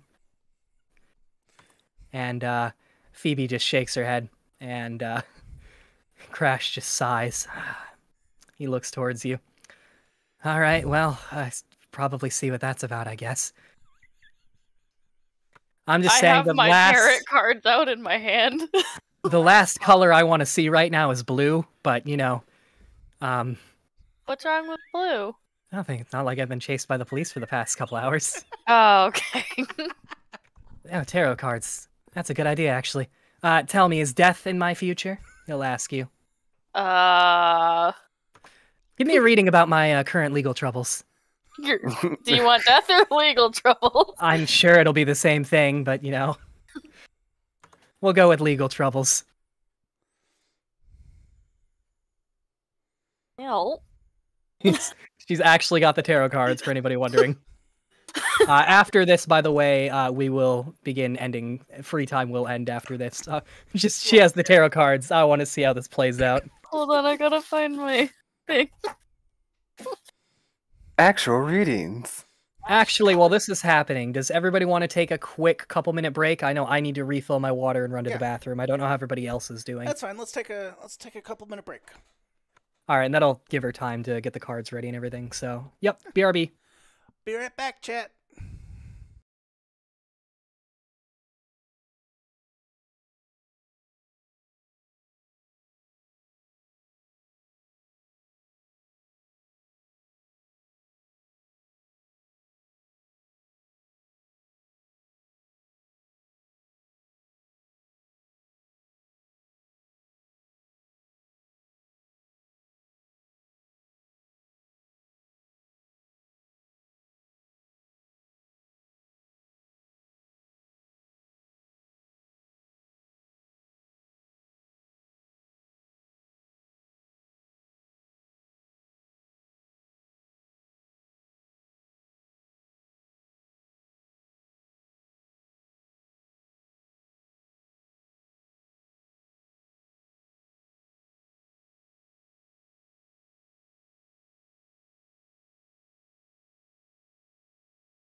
we are back. Oops, I hit Yay! the wrong one. Hold on. There we go. Now they can see my screen. Okay, everybody's back. I forgot what the last thing I said was. I know we were ending free time.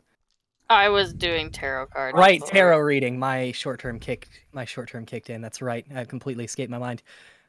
So let us, before we end free time, because we got to start wrapping up in about like an hour or something, maybe a little more.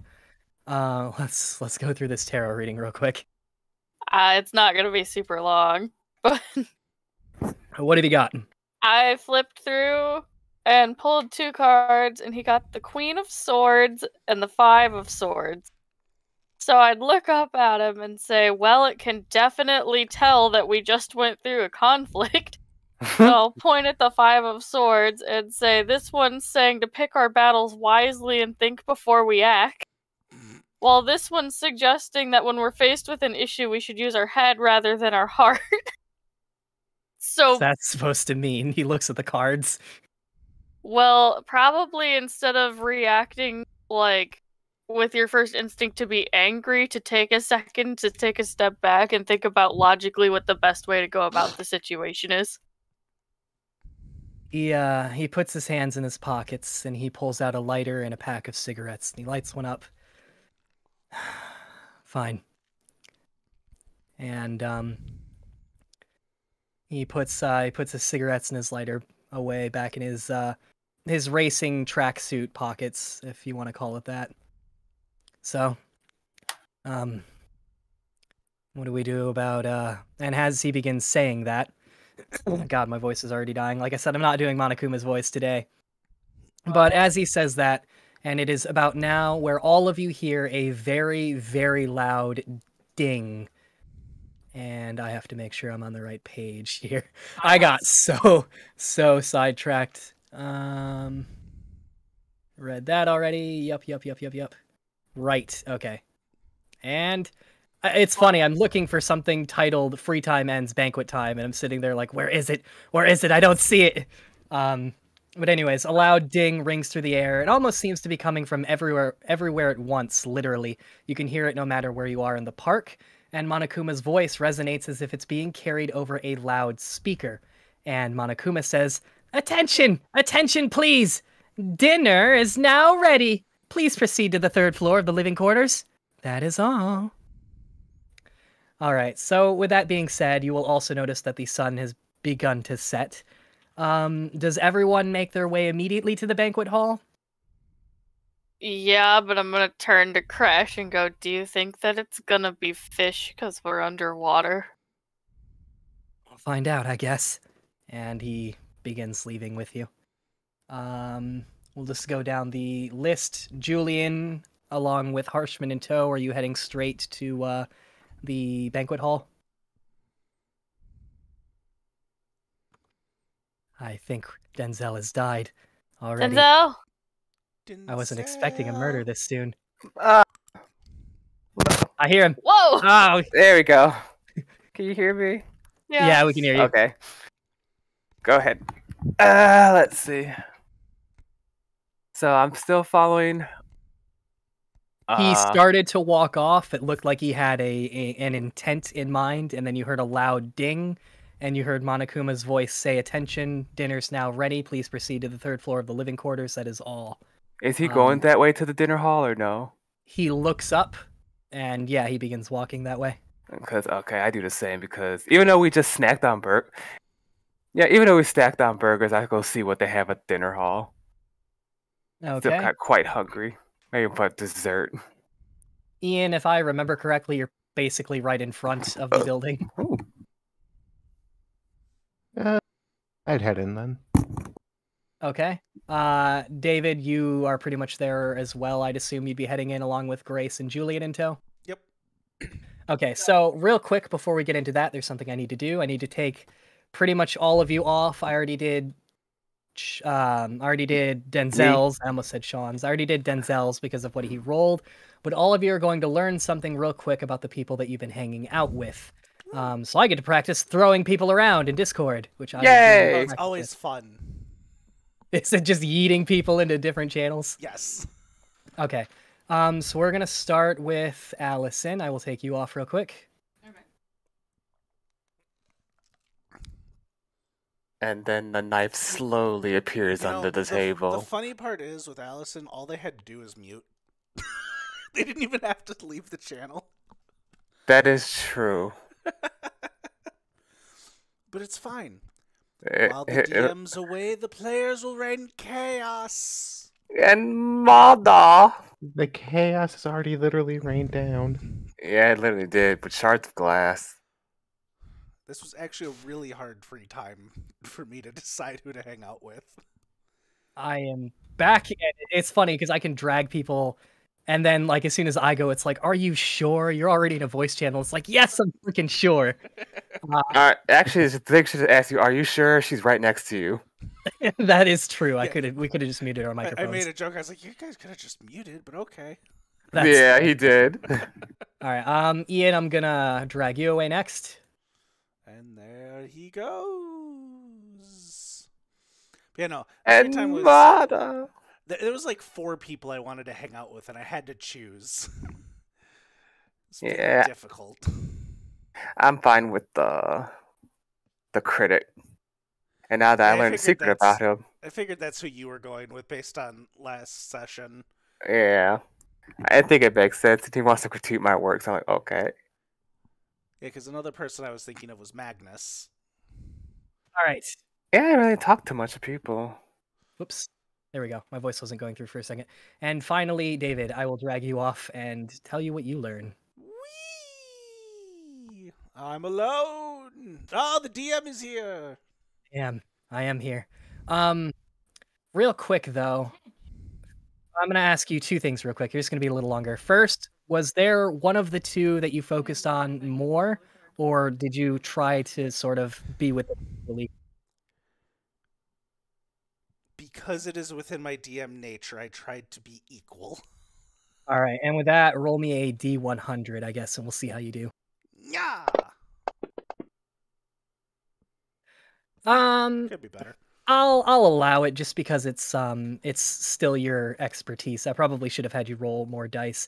So I will give you especially because it's only the first secret for each, but I will give you both of theirs.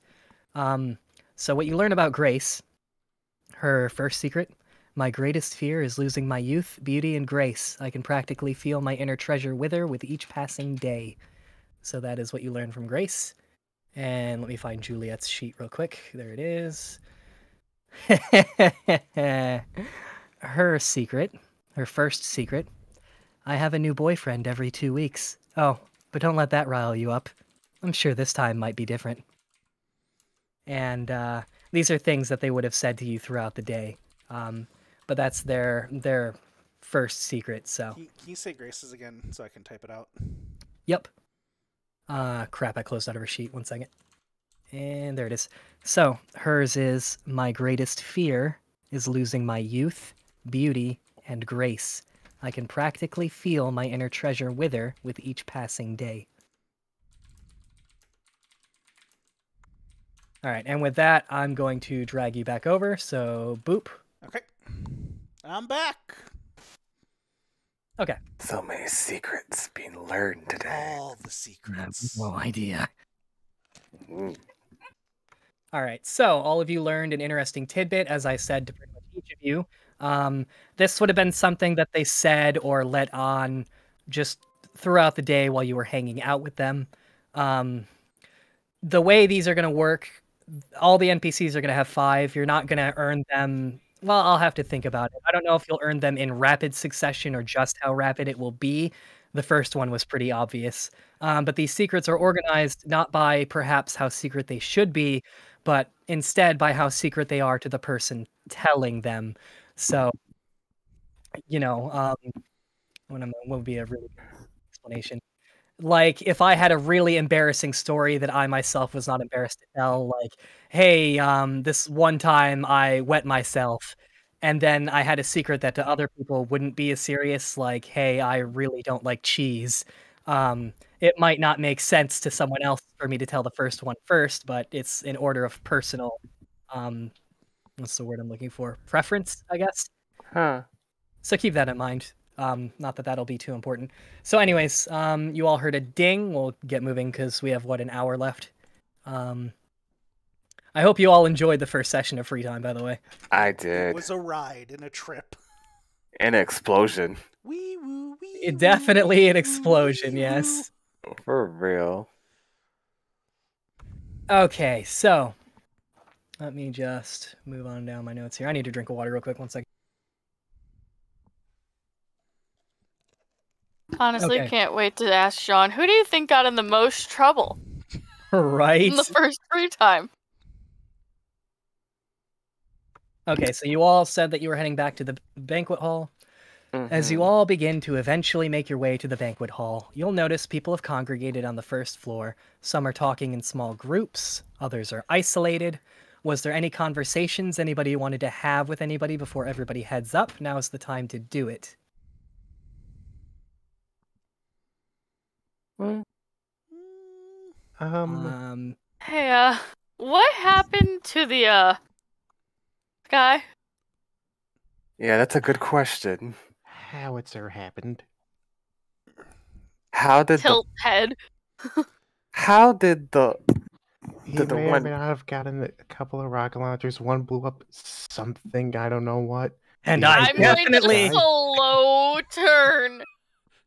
And I then look at definitely Crash. And Did then not look at... get those from Ian. Definitely, no matter what anybody tells you, I found them on my own with my own 2 hands and proceeded to use them offensively towards the sky. I think that covers all the questions anybody could ask. No, it just answers more questions. That was the point, answering questions, yes? So you were the one that almost blew us up. I'd say, no, maybe. It's all relative. You got us chased by the cop for hours. Wow, me There's blowing up the cops? sky made the cops chase you? No, you blowing up our go-kart. I didn't blow up anybody's go-kart. Turns back to go-kart. The camera pans back to the go-kart, still in flames as it's nighttime. Oh, I did let out one. I don't know where that one went. Yeah, I can tell you where it went. Yeah, he sort of shyly, sort of. So Looks. that's why I was hearing sirens all day. Now Yeah. we have to find mono coins. Crash just like, yeah, that's why you heard sirens All day. all day. All day, every day. You know how many rides I got to ride? One? One? Yeah, one. And we got pulled over. Rest of the time I spent playing hide and seek. Hey, that's a fun game. No. All right. Was there any other conversations anybody wanted to have real quick? All right. Mm-mm. Going to assume no. No. Mm-mm. All right. As people begin congregating, Bud excuses himself. He looks incredibly drunk, and by that I mean he walks into 1 or 2 walls. He tells the group to let Monokuma know that he isn't feeling well, and he heads upstairs early for the night. $5. And, he'll be somewhere not in his room. Are you saying that out loud? Yeah, I'm whispering it near Ian. Yeah, as long as it's not in the bag. Isn't that on you? It holds a lot. Okay. All right. 1 second. Okay. So, as everybody's congregated and the last of the conversations die out, people begin breaking off, heading towards the stairs and the elevators. As this happens, Harshman's voice cuts loudly through the idle chatter. The honor of the first bite is mine. Please, I need to taste everything exactly as it came out, so I implore all of you to avoid touching anything, if at all possible, before I do so. After all, he pushes his glasses higher up the bridge of his nose and they shine. I have to make sure this food is worthy of all of us. And Castanet will respond, it's a free... oh, God, I can't do her voice. I forgot how to do a southern voice. Y'all. Y'all. She responds, it's a free meal, sweet pea. You'll eat what they put in front of you and like it. And a loud pop is heard from Fantasia's gum. I need to go back to the first episode and rewatch how I did her voice. My mind completely I think blanked. that was fine. Yeah, the little sweet pea. That's fine. I bought Anyways, you bought it good. I got one person. it. Say something like, "Oh, honey." Oh, honey. No. They say that'll. Never mind. Oh, honey. Thank you, Denzel. Thank you. All right, the elevator doors open and the stairwell doors open as well. It's up to you guys whether you decided to ride the elevator or take the stairs. It doesn't really matter, except, if you have like a Fitbit or something, it might matter, but for now it doesn't. Revealing a large and ornately decorated dining hall with a black and white theme. Expensive plates and hefty silverware line a delicate yet large white marble table dressed with a midnight black cloth. White chairs outline the table itself, with Monokuma sitting at one of them, as well as his son Champ and his daughter Phoebe sitting on either side Monokuma. Upon seeing everyone start to file into the room, he motions for people to seat themselves. Did anybody have anyone they would like to try to sit next to, or just at random? I would try. I want to sit between Howitzer and Crash. Okay. Going down the line, I guess. Julian, would you like to sit next to anybody, or would you just kind of wing it? I'm kind of since I got to know, I'm kind of okay sitting next to Harshman. Harshman. I don't know who else would be next to me. It'll be random. Whoever else is next to me. Okay. And Ian, who would you like to sit next to? I set my bag next to where Juliet is sitting, hand her the cat I'm carrying, and say, hold this for a minute. Just climb in the bag so only my head's out and take the cat back. Okay, so are you not sitting in a chair, or are you just... the bag is my chair. So I'm you're inside inside of the it. bag. Okay, Yes. that'll work. So inside the bag. Oh my god. So as you do that,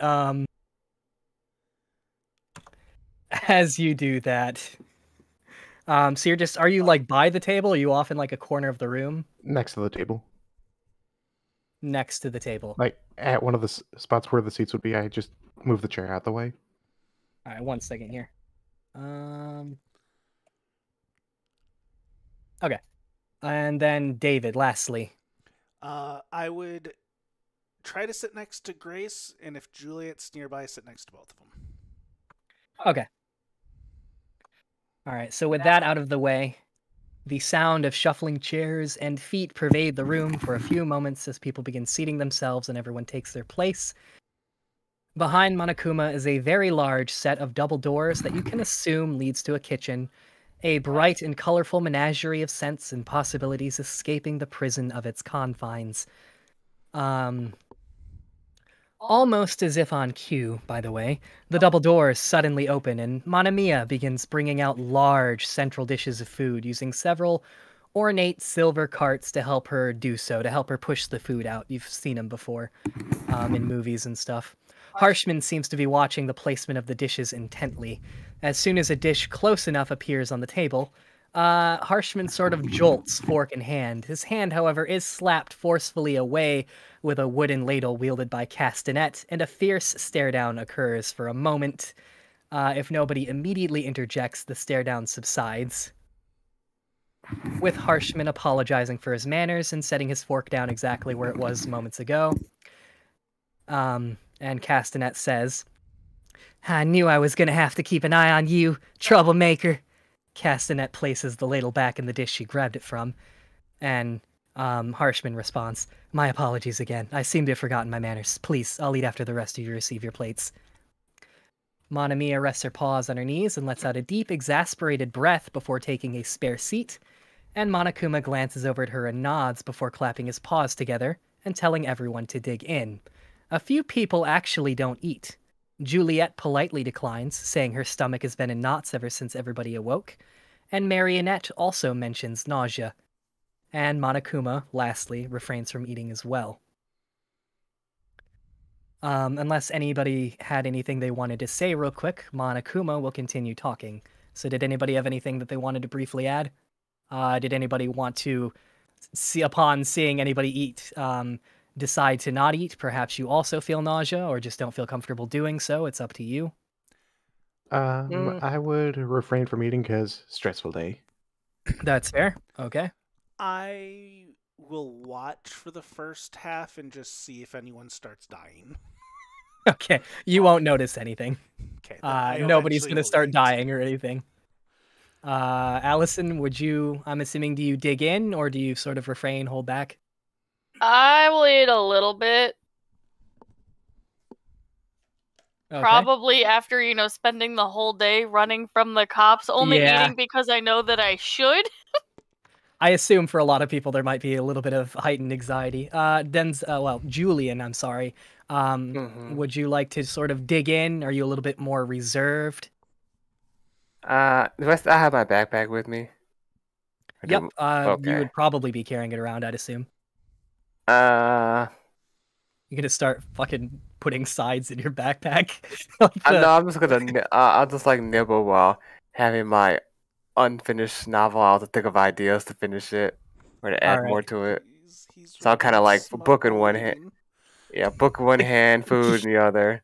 It's like he's writing smut with one hand and eating turkey with the other. With this hand, I will write smut, and this other hand, chicken goes in mouth. Oh my It's god. like Henry VIII. I'll take this Oh my chicken God. and eat it.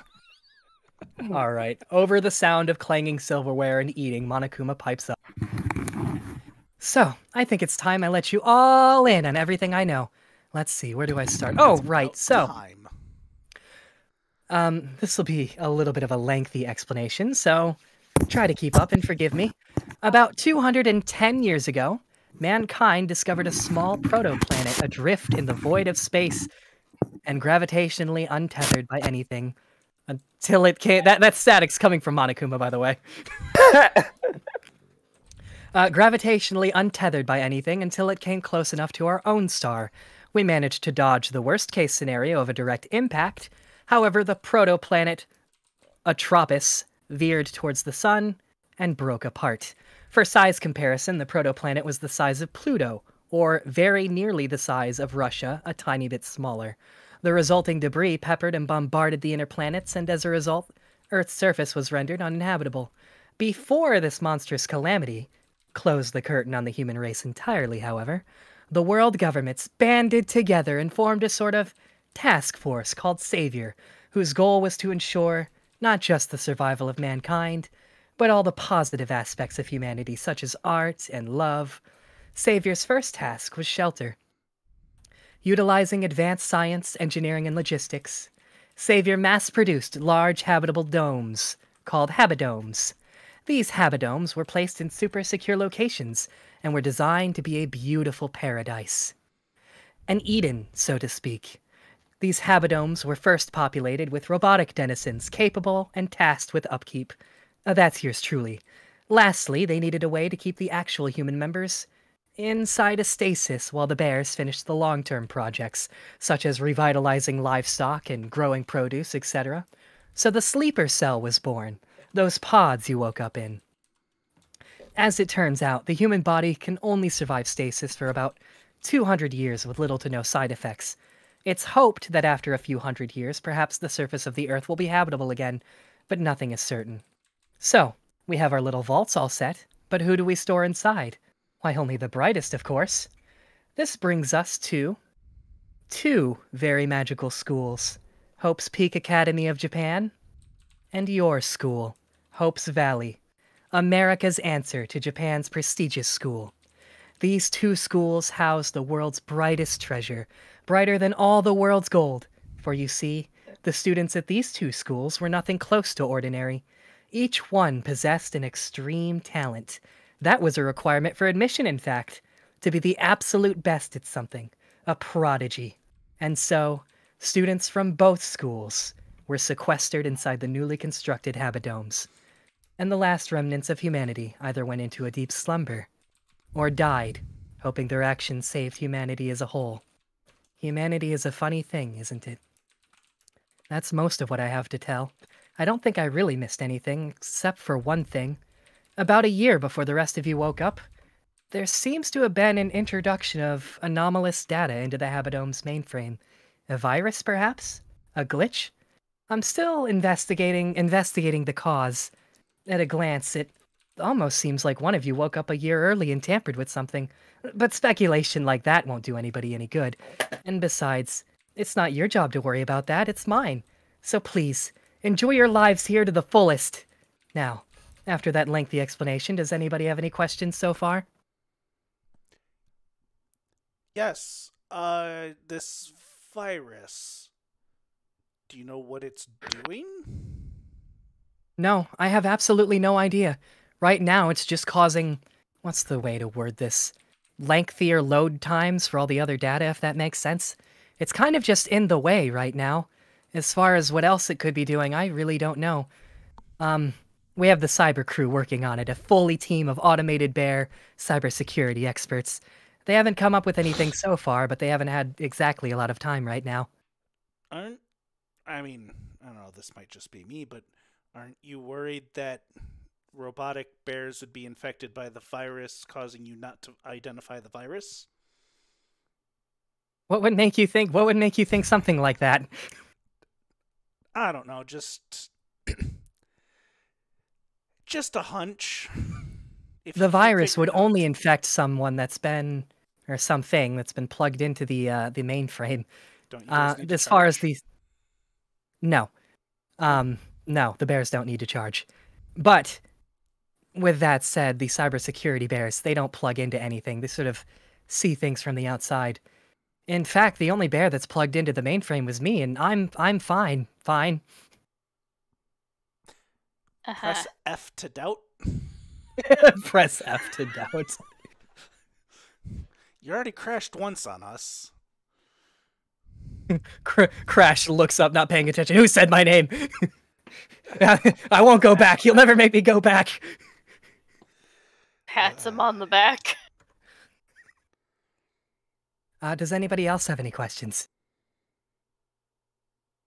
Our cat apparently does. She meowed at me.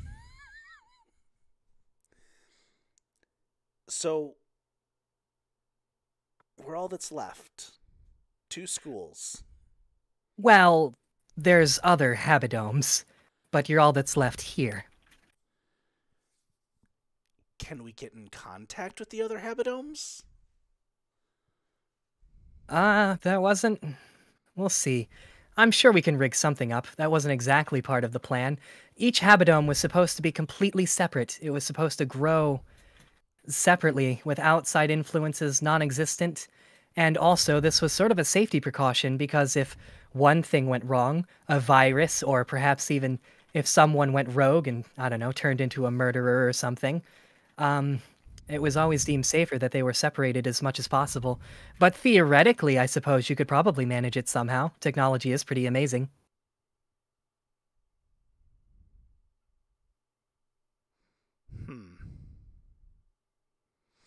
You make sound points, and yet I feel that there's something missing.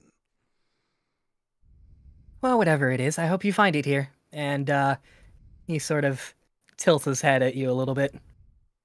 Any other questions? I'm just glad I'm one of the chosen one. Someone does appreciate my work around here. Well, it's no one here. What do you mean there's no one here? How dare you? You hear a Rubbish. couple snickers at that. Rubbish, all of you don't know quality work when you see I it. know, absolute garbage, all of them. Here, Also, here. I hope I'm not the only one that has already figured out what this entire thing means. We're the... Us, what? 14, 15 people here? Are the only humans here? Not necessarily at this technically one. There is another one in the Japan branch. At their Yes, Hope Academy. but we're expected to revive humanity. At that, you hear Juliet. Is that you? Is that you making that noise? Who are you pointing at? I just point down the freaking table. I'm just like, who is that? Crash looks at you and he goes, "No, man, what the fuck?" I'm gonna find out who's making that noise. Just okay. That's a lot so- to take in. Grace will pipe up. So this really means that we can't leave ever? Hanakuma sort of... He shrugs a little bit. Well, there's nowhere for you to go unless you want to die. This habidome is currently under the ocean. So, unless you think you can swim, and even if you did somehow breach the water's surface, good luck with all that radiation, and who else knows what's out there? I don't really know why you'd want to leave anyway. This place is... It was built specifically to be an absolute paradise. But won't we run out of food? No, you see underneath the dome, there's a whole bunch of special lighting that helps plants grow. There's basically a pretty big, what's the word, terrarium? Is that the word I'm looking for? And there's yeah. also he seems to look at Ian while he says this. There's also a pretty big set of livestock over in the East District. You'll find everything there. Cows, bears, cats, pretty much everything. Kitties. And with that, he sort of looks down the line at all of you. I know it's a lot to take in, but hey, it could be worse. You could be dead, right? Speaking of, why... So I was told earlier that there were barriers. Why are the barriers so fragile? Well, they're not. In fact, they're bulletproof and layered 3 times over. Well, I don't there's believe 3 the layers. bulletproof part, seeing as one has already come crashing down. Yeah, after it was rock's shot bigger by an than a RPG. bullet. Yeah, I don't believe they're, how do we say, the freaking explosive over here proof. I don't think they're Yeah, it's not going to secure be enough. explosive proof. It's not too many places you'll find explosive proof glass. Also, keep in mind that especially the outer barrier, there's quite a lot of pressure on that. In fact, if you know how bulletproof glass works, it's kind of made to shatter a little bit, sort of disperse the force. The first barrier is fine. There's only a small little puncture hole. Just keep in mind that if you break that, the glass is coming down.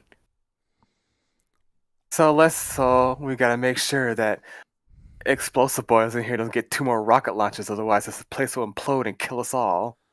You'd probably need a couple more to get all the way through the first one, but yeah, it's definitely damaged in a certain spot. Howitzer Exactly, begins enemy. eating sort of furiously and sort of trying to shrink in his chair. Glare. So we're really stuck down here in the middle of the ocean. Off the coast of California, if you're wondering. Not that California exists anymore. There's so many places I want to visit. Well, that just means there's new places to visit eventually.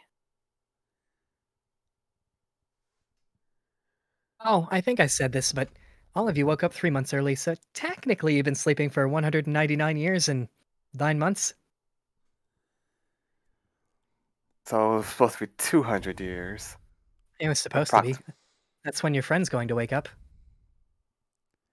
Unlike the rest of you, she follows directions.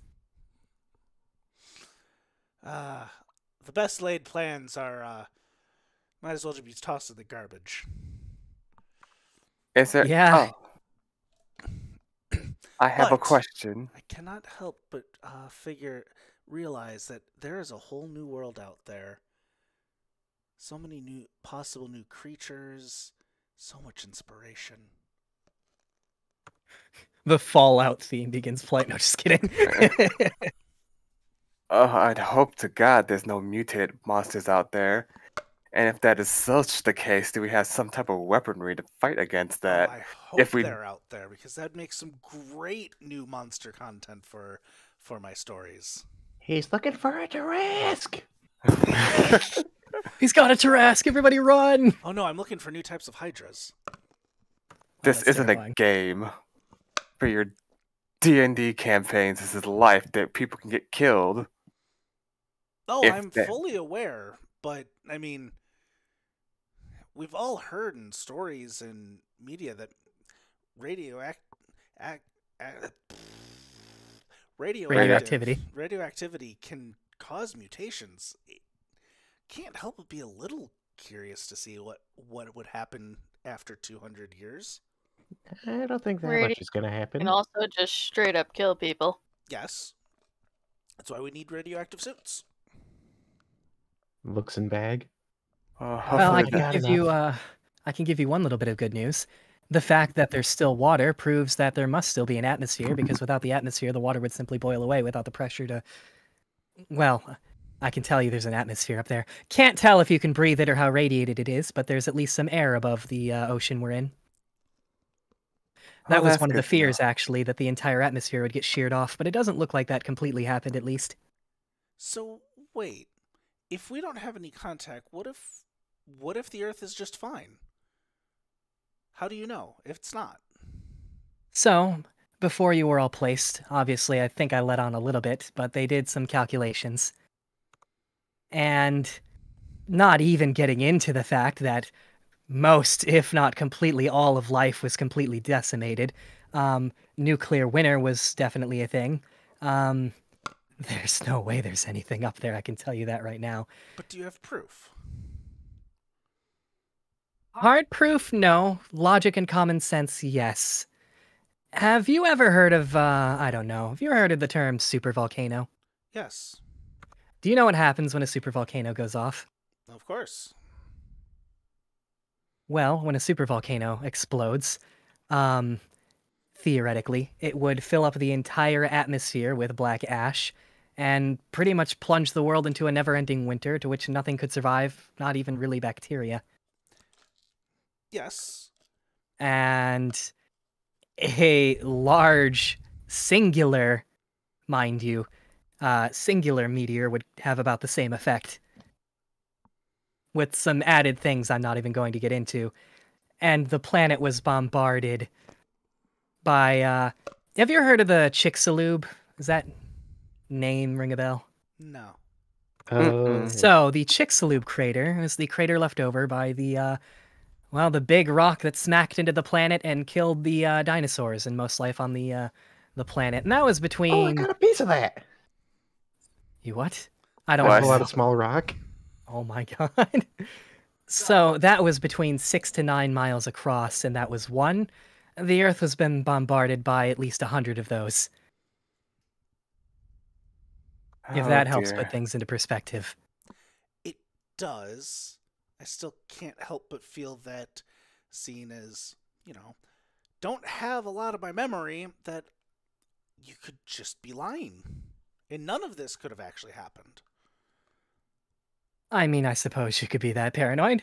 I just don't want to cross off any possibility. Fair enough. As I have learned in all my times DMing, never cross off any possibility until it's proven otherwise. Sorry, I was sort of AFK for a second. What did you say there?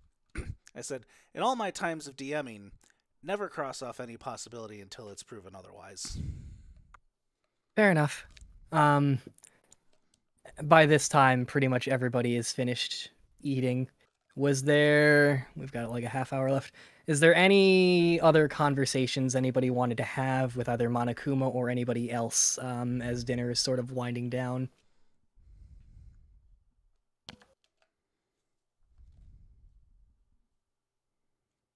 I'm gonna take that as a no. Yeah.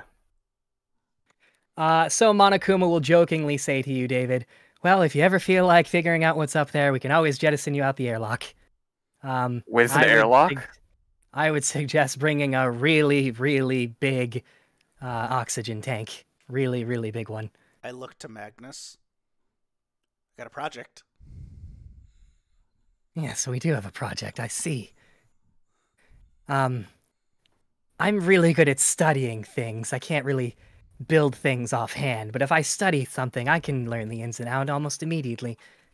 I think we could probably I- figure something out. I'd be interested to get deeper into this some other time, yes. All We right, apparently have many and years ahead of us. he chuckles at that. All right, so as the eating wraps up, Monokuma's children begin cleaning and clearing the table. People begin heading to their respective rooms, unless any of you had something you'd like to do at this point. Which I'm assuming is probably no. I would ask if it's possible for someone to help clean up the mess from the rocket launcher that was fired from my window. I feel Monokuma like- will tell you that it's already been dealt with. Oh, Oh, wait, you said window? Oh, yeah, it's already been dealt with. okay. You'll find your room in perfect working order. Okay. I want to hand Crash one of my smudge sticks. He looks at it really confused. He doesn't know what it is. When you get to your room, light this. It might help get rid of some of your bad luck. Someone say light something! Oh god, no, not you. Please, not you. It's a smudge stick. I don't care what it is, I'll help light it. You want to help us banish some bad juju from Crash? Yes. Okay, you have to light it and then walk around his room. How With far it. away do I need to throw it? No, you hold it and let it. Oh, it's like a sparkler. Oh, I love sparklers. You just let the smoke go. It's like a sparkler. I I'm love gonna sparklers. supervise this. All right.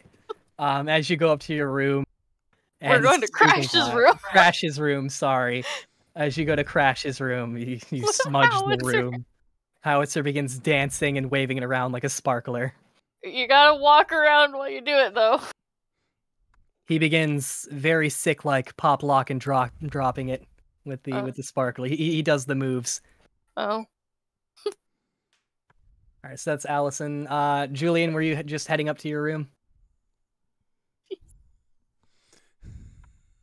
He's dead again. We already have another murder. Oh no. Trial next session. No. Did you were you just calling it a night, or?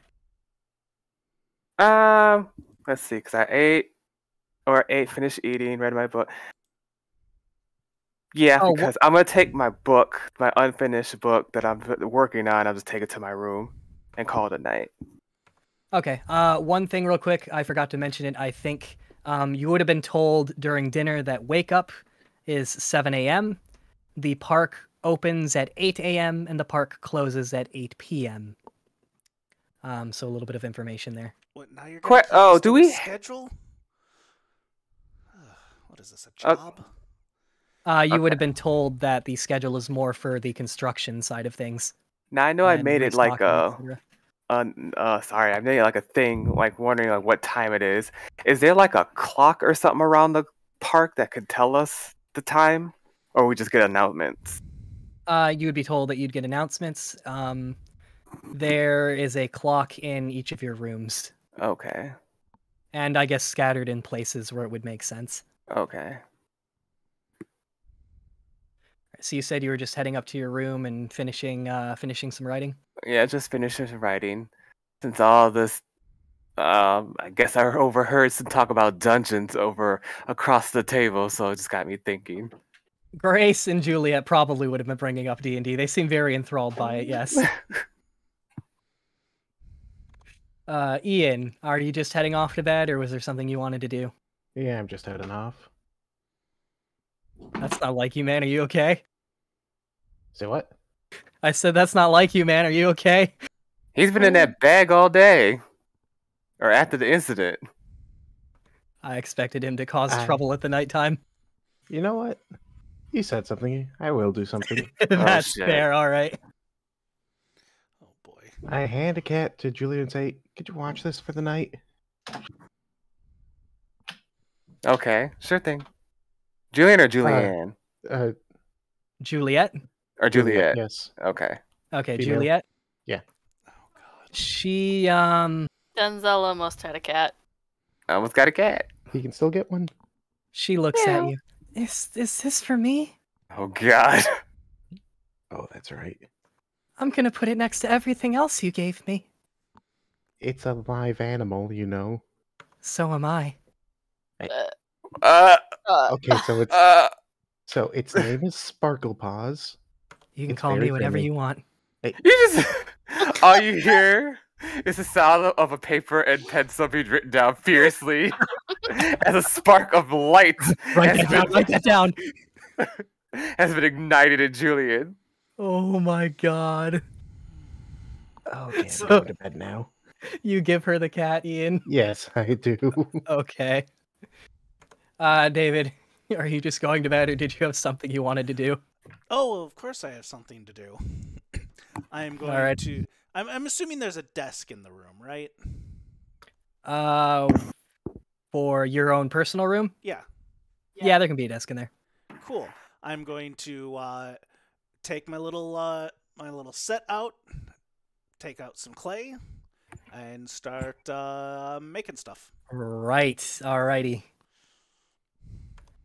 I completely forgot you had those. Alright. So you begin working on those. We're gonna go down the line real quick. This won't take too long. We're gonna start with Ian. Ian, roll me a D100. Oh no. Oh, There's a yes. D100 at night too. Oh boy. Ian, your phone rings. I pick it up and hang it right back up. What? Do you? Yep. Oh, A couple minutes later, it rings again. Pick up, hang up. oh. You know what? A couple minutes, it rings again. All right, fine. Who is this? All right, so you pick it up. All you Yeah. hear.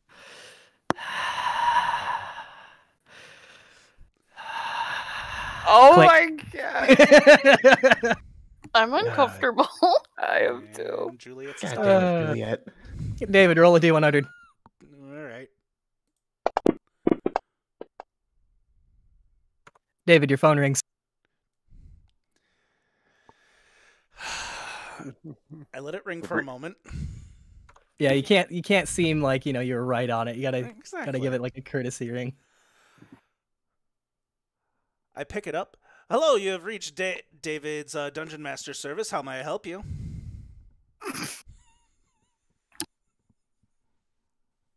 Click. That's it. Allison, you hear your phone ring also. I don't even have to roll. Am I still with Crash and Howitzer? This would have been later at night, so I guess it depends. Do you hang out with Crash for a long time, or just like an hour or something to smudge the room? I will stay until Howitzer. I'm sure Howitzer is not going to set the room on fire. No, he doesn't. It doesn't take. I know, very but long. it's one of those like he's just pop locking and dropping with the smudge stick. You see? No, the whole smudging wouldn't really take very long. No, it it's a wouldn't. small But room. Howitzer would have left. Okay, then yeah, pretty I would much probably immediately. go back to my room. All right, probably if I had to give a time for some of this, it would be after midnight, probably, maybe a little sooner, maybe like 11. But yeah, your phone rings. Raise his eyebrow. Is the world supposed to be like gone to picks up phone? Hello? The voice on the other end is Crash's. Hey, I just wanted to say, even though today didn't exactly turn out the way that I think either of us had planned, it was still fun, I guess. Sorry for, almost getting you arrested and everything. I had fun too. I didn't know our phones would work, to be honest. Yeah, we were literally told they're connected. You can call other rooms or room Oh, I service. missed that bit. Sorry. But I would not have said that. Also, is it just me, or does Howitzer actually have some moves? I know, I was kind of impressed. Anyways, I'm going to bed. I will see you in the morning. See you. And then you'll hear a click. And Julian, go ahead and roll me a D100. Get it. Oh my god. Hair mending. Let's go. I can hear the pages burning already as he begins playing furiously. Julian, go ahead and roll me a D100. These walls have. Ooh, these walls may have ears, but this book has writing. D100. See. Whoops. No. Yes. Yes. There you go. Nice. Your phone also rings. Who was calling when I'm in the middle of art? Or actually not art. What's the word I'm looking for? Smut. Oh, inspiration. Right, inspiration, that's the word. Hello? The voice on the other end is Harshman's. I just wanted to, test how the, connection was. Yeah, sounds, I'd probably give it a 1 star on my website. It's garbage, actually. Probably doesn't make my voice sound very good. These phones do look cheap and rattly. I Probably know. has some cheap AT&T or Singular service. They're supposed to be corded, yet I'm sure there's a delay. I don't know, it's Uh, garbage. It's all garbage. All Do of I it. see a cord connected to the phone? Yeah, it's a corded phone. It plugs into the wall. Ugh, it's a landline at that. I know. Garbage. Can't even afford decent telephones. We just ramble on for the couple of minutes. Yeah, that's fair. This continues. With that out of the way, does everybody pretty much stay in their room, or does anybody go, I don't know, wandering for food or anything like that later? We'll start with Ian. Ian, do you just kind of... I am staying where I am. All right. David, are you staying in your room for pretty much the whole night? I have things to make. Right. Allison, are you staying in your room for the whole night? At midnight? Yeah. And Julian, you and Harshman, it sounds like are chatting for a while. Chatting as I write. But yes. All right. So, with that out of the way, I think that's pretty much a good place to end it. It has officially been your first day. The game will continue off starting up in the morning. And we will see how things go from there. We're only 15 minutes early, so it's not that big of a deal. And maybe we won't find Bud Bailey blackout drunk Dead? besides this. Oh no. I am sad that Sean couldn't join us, but, you know, things happen. Yeah. Oh. It's fine. He lived to tell another tale. Dude, when we tell him what happened, he's gonna be like, what the f-? Yeah, he'll probably watch the VOD, maybe. Scratch that. Are those going to be... I'm going to have to be rewatching literally all of these as I, like, set up the next session. Are these going to be, like, organized in any way? Because I was trying to look up the first one. I had already seen it, so it wasn't a big deal, but I was going to, like, watch it again or some parts and I couldn't find it. I tend to be terrible at keeping the VODs, and I'm going to be trying to do a better job. I have to publish it, but I re-uploaded it, the first one to Twitch. I just have to republish it this weekend. Okay, because this one I'll definitely have to, like I said, pretty much all of them I'll have to rewatch. So, yeah, I guess months later, we're near the end. Nick's there 2 weeks in advance. All right, I gotta watch all of them. I gotta watch all of them again. I gotta rewatch all of them now. It's tough with a game like this because everything is literally based on like logic. Like that's the whole thing. It's not like, you know, it's like a typical D&D campaign. So all those little details that I say that become canon. It can get tough. I'm praying I don't write myself into a corner during all this, but I think I'm doing pretty good so far. Don't worry. As most players are, they only take specific notes and will forget half of what you say. That's fair. Yeah, I hope you guys enjoyed, like I said, the first thing of free time. Seeing as I had to stop myself from laughing halfway through, yes. Those freaking bear cops and their little cute little bear uniforms. I'm so done. I could picture them. They're so like crazy.